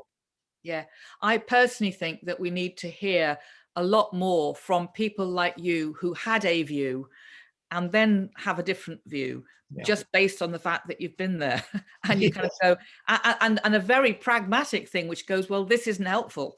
You know, if you took away all humanitarian issues and just said, when people come out, are they going to be able to operate well in society? If the answer is no, which what Darren just said, then, you know, that's a bad investment. It is about it. There's just one other thing I'd like to add into this, which is, and I am very aware of, you know, I'm not trying to be controversial about this, but I do think that when we talk about prison and rehabilitation and all the rest of it, it's important that we also always talk about the victim, because I do have a fear that sometimes when this conversation takes place, it's about what can we do for the offender if they have committed an offence, and understanding why they committed offence. But I do think, again, if we're going to take the public along with us, we need to put it in the context of the rights of the victims as well.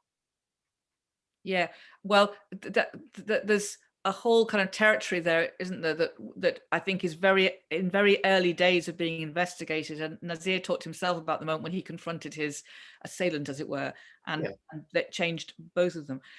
Thanks very much, Gerald. I'm going to go now to Sherry Ralph, who is the Independent Custody Visitors Association. I mean, one of the things that I have often said to Gerald is there's too few men who are visitors. Most of the volunteers actually in prisons are women, which worries me because it suggests that men haven't been helped to be kind of compassionate to others. And that's a big issue in itself. But what's your experience about, you know, helping people knit inside and outside with regard to visits, custody, etc.? Well, I think just a point on gender to start with. There are around 1,500 volunteers who go in and out of police custody in the UK. The gender split's proportionate, so it's proportionate to the community, which is fantastic. We do have lots of chaps who give their time to go into police custody. They make unannounced visits to check on detainee rights and entitlements. Yeah. I think for me, I've previously worked in prisons, and of course I'm now involved in the monitoring of police custody.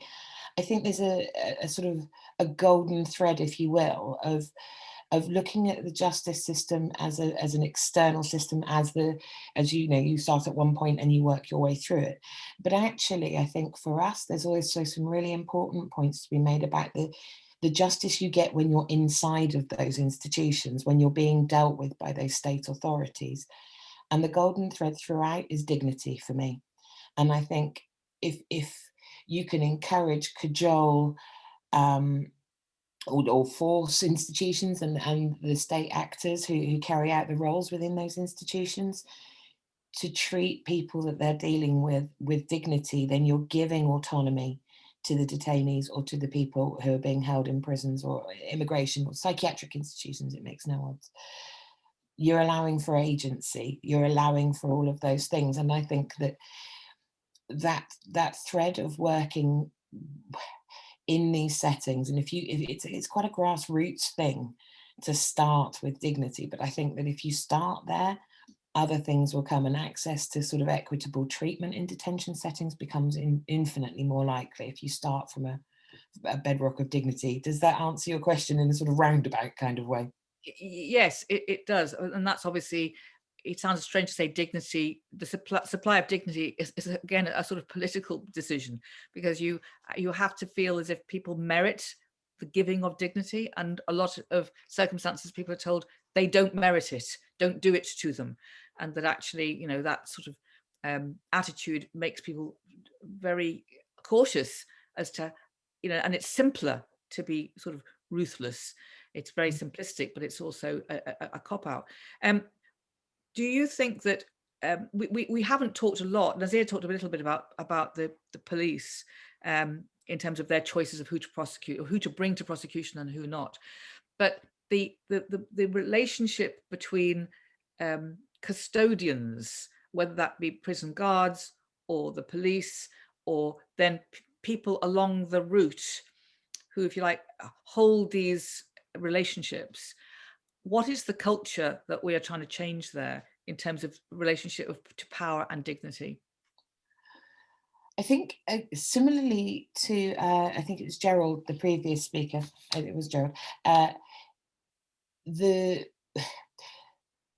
kind of the professional behaviour of whoever is leading that custody shift can make a real difference to the treatment of detainees and the detainee experience during the time they're in police custody. I make a point of trying to get into police custody as often as I can, not as often as perhaps I'd like to, but nonetheless. And you can see if you have a custody sergeant who's engaged, who's open-minded, who's used to dealing with, sometimes people, no one wants to be arrested, and sometimes people are being arrested when they're intoxicated and various other things. And there might be some challenging behaviour. If you've got a calm custody sergeant who's determined to treat people with dignity, no matter what their presentation might be at that time of incredible stress for them, you will find a custody suite where people are treated equitably. You will find a custody suite where people are treated with kindness. Alternatively, custody isn't always seen as perhaps the most kind of attractive role in policing. So the detention aspect of policing is not, you know, there are other more exciting roles on investigation teams and, you know, running around with SWAT jackets on and all that sort of thing, if that's your bag. So custody is quite often a sort of, not an end posting, but you do see, it's very often not a vocation for people. Right. And actually, I think that has a real impact on the detainees that are held there. If your custodians, for want of a better term, are those people who haven't opted to be there, who have no vested interest in detainee welfare, human rights, dignity, all of those narratives that we would hope for, then in actual fact you get a much more difficult environment, and one which can entirely be punitive at someone's potentially their first point of contact with detention and the criminal justice system, which is incredibly damaging. So that is really reiterating what Gerald said, which is that what's the experience like? It depends who's in the room, where you are, what time of day. I mean, that there's just no consistency. It's well, you know, that's humans for you, but also that means that the system hasn't attended to it and thought about it very carefully. Can I come to Claire? So thanks very much, Sherry, for that. Claire, you do coaching at Style Prison, and this is an example of, you know, something which can give people tools for change. Can you just talk a little bit about the impact of that? Yeah, brilliant. First of all, can't wait for the actual exhibition. I've got my Cursler art behind me here. Love it. It's the most wonderful thing for us all to look forward to. So thank you. Yes, with the coaching, what we're looking to do is it's about shifting the power and reflecting on that luck that we've just heard about. There's the luck of what happens when we, you know, if you're on a wing or if you're in a prison, but there's the luck that gets you there in the first place. And we've heard a lot, you know, from Nazir and Helena about stuff. But there's also the luck of who you were born to and where you were born. All of that stuff really kicks in from birth. But what we're really interested in is actually not just what we can all do to make a difference, but what people in the system can do to make the difference, because there's a real thing about power dynamics there. And if we shift the power, because Jude, no one knows your life better than you do. So what we do as coaches is we go in and we speak to people and we say, so what do you want to change? How are you holding yourself back? And really help people move forward from there rather than looking backwards. Because, I mean, Sarah sort of touched on it. There's a complete lack of hope. The charity Coaching Inside and Out, we started in 2010. And just before then, 6 women had died in Style Prison, which is just up the road from where I am. And it's the prison for Greater Manchester women. 6 people died in 1 year, 6 women died in 1 year. And so there was a real need for hope. And in the books, I've written a book, Coaching Behind Bars. It's actually got Creating Hope in the subtitle. I wanted to call it Shit at Shoplifting, but the publishers, she knew she was shit at shoplifting. Our clients aren't stupid. That's why she worked on the streets as a sex worker. You know, there's all sorts of stuff going on in our lives.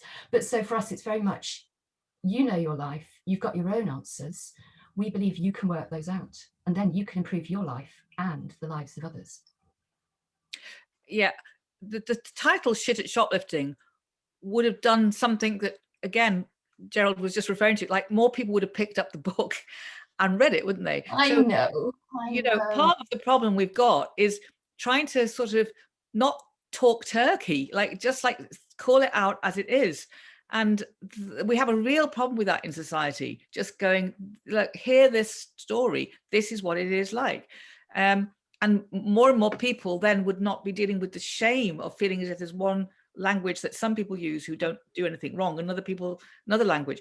But I think, obviously it's working. How many prisons does coaching go on in?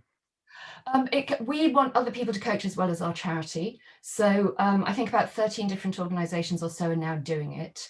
We've worked in about 6 prisons, Northwest, Southwest and West Mids. And we also work in the community. I mean, because it's hope for people inside and out. So people on probation that Simon was mentioning, and people before. We're just starting working with girls at risk of violent offending. We've already worked with children in Salford who've actually committed knife crime or been already locked up, because we obviously do lock up children as well as adults in this country. So it's spreading. When I Googled it 10 years ago, back in 2010, no one, I couldn't find it anywhere in the world, organisations doing it in prison, but now they get it. Why should it just be chief execs that get coaching when it's such a powerful key for unlocking stuff? Yeah. And I love what you're saying, that writing, the stories are there, the book writes itself. Brenda, the poetry, the images, from Koestler. That's why the power is in the system. And if we help bring those voices out from the system, and I'm sure we'll be going on to someone who can do that very well in a moment, then that's amazing. But may I just give you one, talking about shuffling the cards and the luck of the draw, just one of our male clients, the first guy we coached in the community, he said to me, people do things because of the hand that they were dealt, who they're around, who they mix with, and who they're brought up with.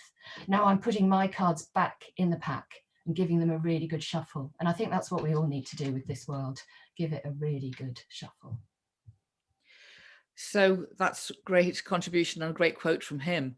I'm reminded that my first experience when I was at university was I went in to teach drama to a psychopathic unit, it was called then, of teenage girls in Leavesden Mental Hospital, it was called then. Yeah. And I was, basically they said, well, if they haven't got a knife, you can just go in, and they'd check them for knives, and then that was it, and it was the most worrying experience, I think, because they so needed to do play, these girls.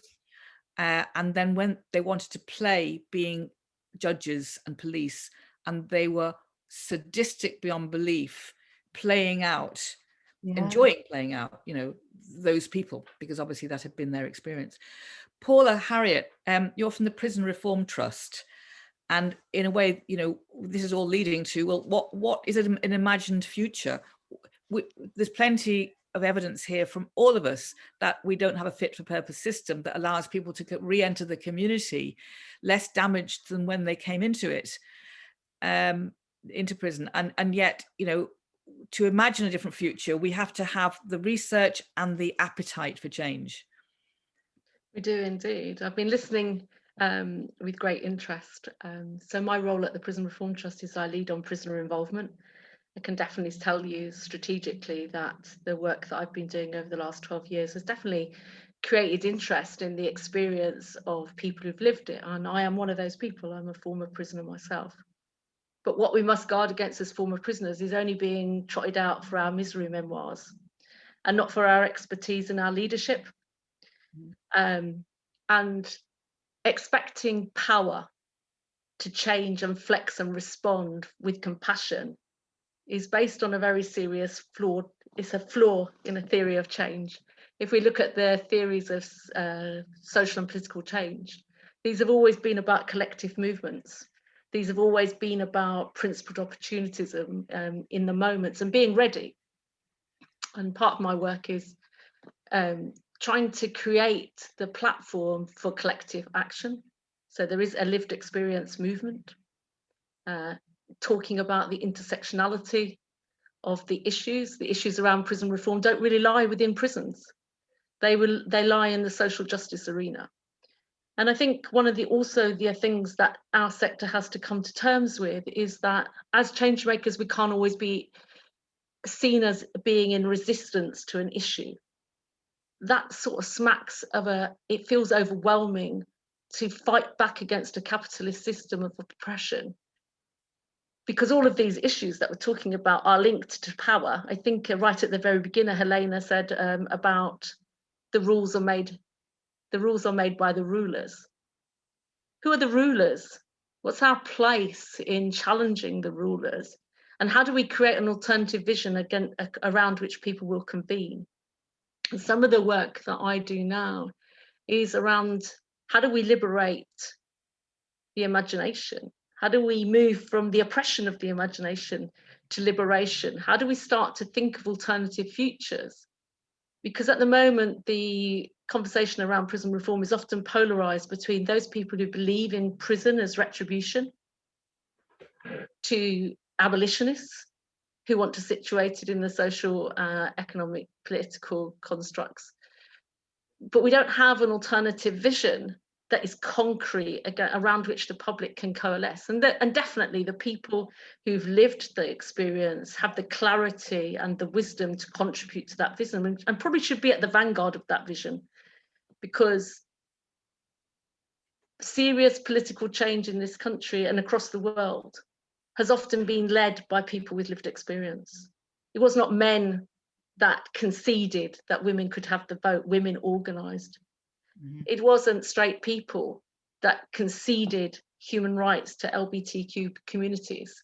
They organized, suffered and sacrificed and led from the front. So lived experience has an immense role, but lived experience leadership, not trotting out misery memoirs, trying to elicit compassion from people for whom this act of inflicting harm is intentional. It is not by accident that prisons are places of harm. They've been built and constructed to do so. So if we seek to ignore that in the conversation, then we're failing to create change. We're not liberating our imaginations when we are oppressed too in our understanding of the problem. So the work for me is around how do we construct a more sophisticated discussion about change? How do we collectively organize for that change? How do we ensure that the power and privilege of some of the people in the sector does not obstruct the vision and the clarity of insight and wisdom that emerges from the lived experience? And how do we actually set it as a community responsibility to affect change? And how do we examine our own role in compliance? How do we examine our own role in how we might be obstructing that change? How do we make space for new conversations to emerge? How do we deal with the issue of retribution? What do we want to do with people who hurt us? How do we have some sort of really grown-up conversations about that, so that in 50 years' time, as we seek with foresight to plan for the future for our grandchildren, how do we make sure that people aren't going to prison unnecessarily? How do we have a conversation where we take responsibility for the social, economic and political inequalities that drive people into the prison system? How do we do that? And how do we create a new vision? And I think creative arts practitioners can play an immense role in that. People who are prepared to live in liminal spaces, who don't need certainty to construct new visions, from which art emerges beyond their cognitive, beyond what they think they know. Something new emerges. Musicians, creatives, people who have faith, people who are prepared to think outside of the box. That's what we need right now. We don't need more and more of what we already have done, because if we always do what we always did, we'll always get what we always did. Yeah. Maxim that we need to really harness within ourselves, and to recognize we need creativity, we need new conversations, and we need to prepare to listen deeply to the people who have lived it. Thank you, Paula. And I mean, before I come to Cursor Arts and then Dave for a closing moment, I just want to say that, all of this is predicated on ideas about humanity and human justice and human rights as something that stems from a kind of a love of the human. this, reason for Ripples of Hope coming from a quote by Robert F. Kennedy, just to give another quote from him.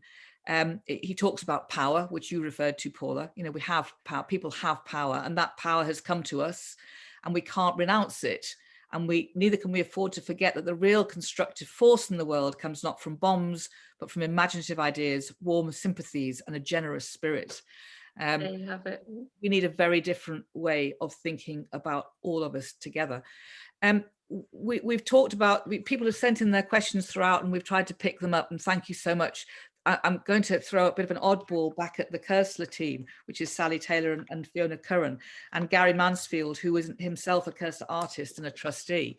I mean, obviously you see the art coming out all the time. You don't need anybody to tell you how impactful it is for all of those offenders who are able to express and see the worth of their ideas in their art. One question was whether climate justice is something that prisoners are being made aware of and thinking about, and how, I was wondering whether that's reflected in the work at all. Jenna Ashton asked that question. So I don't know who'd like to pick it up from the Kersler team there. First of all, thank you very much, and thank you to everybody who's been so kind and generous about what Kersler has managed to achieve with the Ripples of Hope Festival. And it's absolutely fantastic that Brenda has been able to work as a curator absolutely in her own right. She was our first choice of the person when this first came up. And Brenda, thank you so much for the wonderful job you've done for us. I would encourage everybody to see the exhibition, because in fact there is a very large amount of work in there on landscape and on thoughts that people who've made the art and sent it to us have about that. I think one thing I would like to pick up, Jude, with you is also just to reflect on what people get out of making their art themselves. And I know that Gary will be able to extend this from his own experience, but we know that this is about self-esteem. It's about self-confidence. It's about people having connection. It's about people connecting with their families through their art. But one of the things that we have seen in the last few years, and has been shown by research done for us by Manchester Metropolitan University, is it really does help people's well-being. This has been an extraordinary year for all of us. The fact that the exhibition in Manchester has come out of Kersler 2020 Awards, which have been produced in lockdown. And yes, I'm not going to draw parallels or ask for any empathy between the 23-hour lockdown that prisoners have experienced and what the rest of us have been through. But the fact that this work has been produced in those circumstances and now hangs on the wall of home, I think is testament to how important it is for our beneficiaries in prison to continue to produce their art. And we have been fortunate enough to be able to make it possible in those circumstances. I think the climate thing is a very interesting question. I don't know whether it's necessarily top of people's agendas right now, but perhaps I could hand over to Gary for his reflections as well. Good afternoon. Yeah, I mean, when I was in prison, I was a long-term prisoner on a drugs offence. I was serving 14 years before I discovered and fell in love with art. And while I was in there, you do feel an immense amount of little self-worth, and then that little amount of self-worth is obviously a negative effect, and that negativity you have inside you, and the darkness which can sort of lead to depression, that emits outwards as well. When you end up sort of having a whole outlook of negativity and sometimes even hate. And when I discovered art and entered the Kersler Awards, my family went to the exhibition. I was lucky enough to have been on show many years ago, and my family went to the exhibition, and to see my family being sort of happy of something that I've done that didn't involve crime, violence, drugs, or, anything like that, that really did give me a boost to myself. And I mean, that's testament to years later. While I was in prison, I started my degree in fine art. and finished it upon release. Several years later, you know, going into prisons off my own back, you know, I was so proud to have been asked by Koestler to, and like invited onto the board of trustees.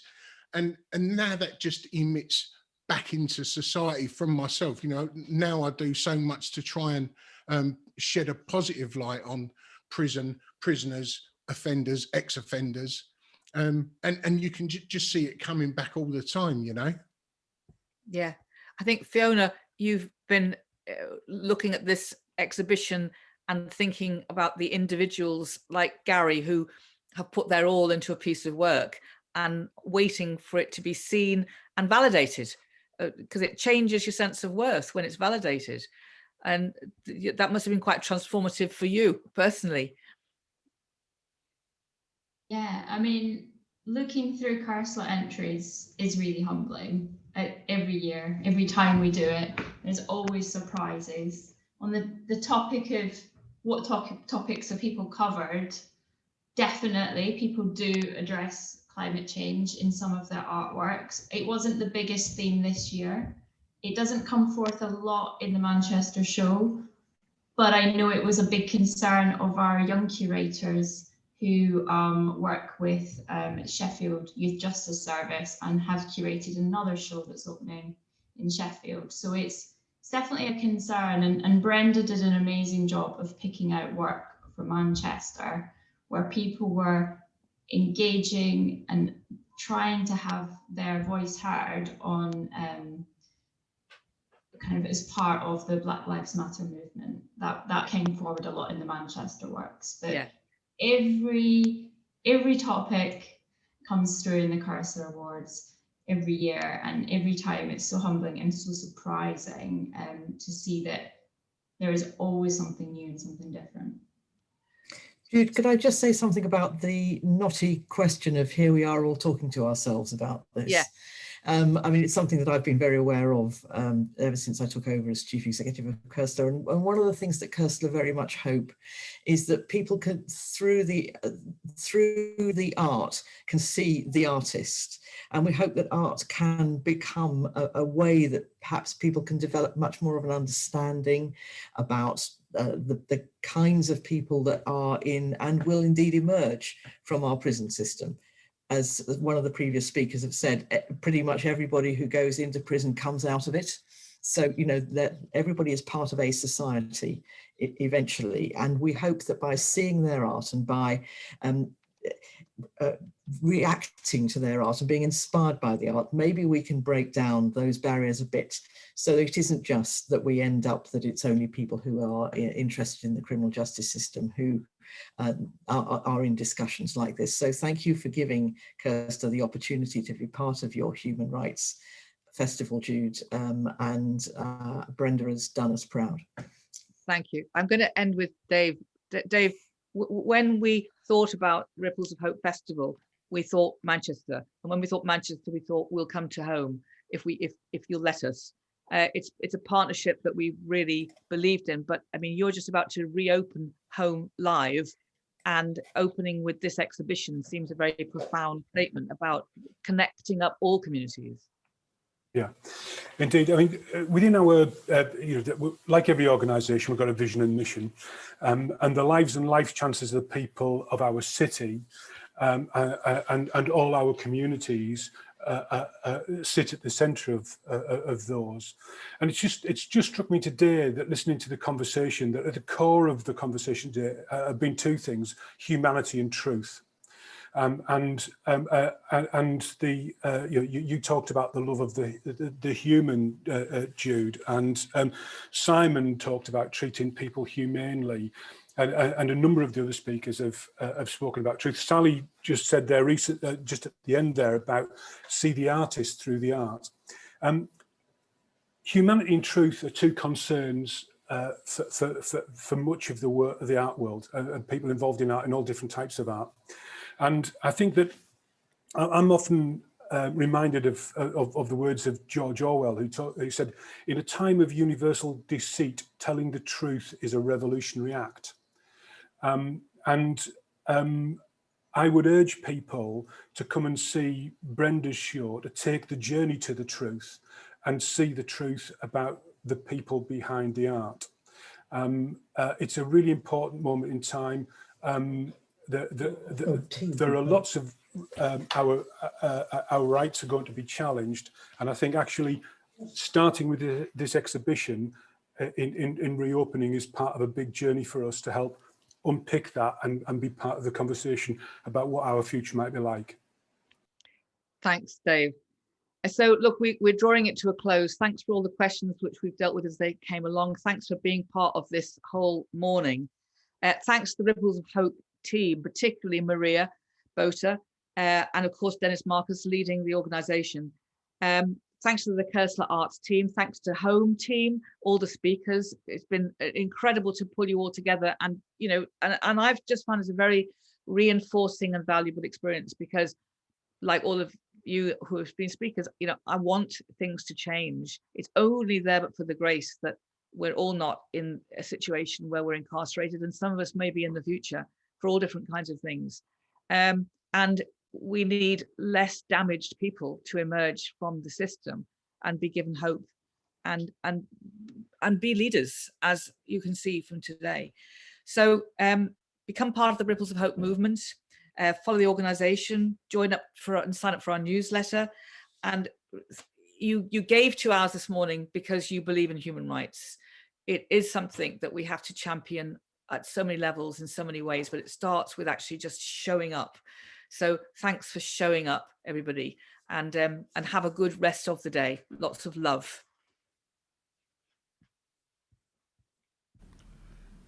I close my eyes, flew back the curtain to see for certain what I thought I knew.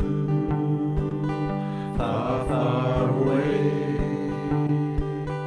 someone was weeping, but the world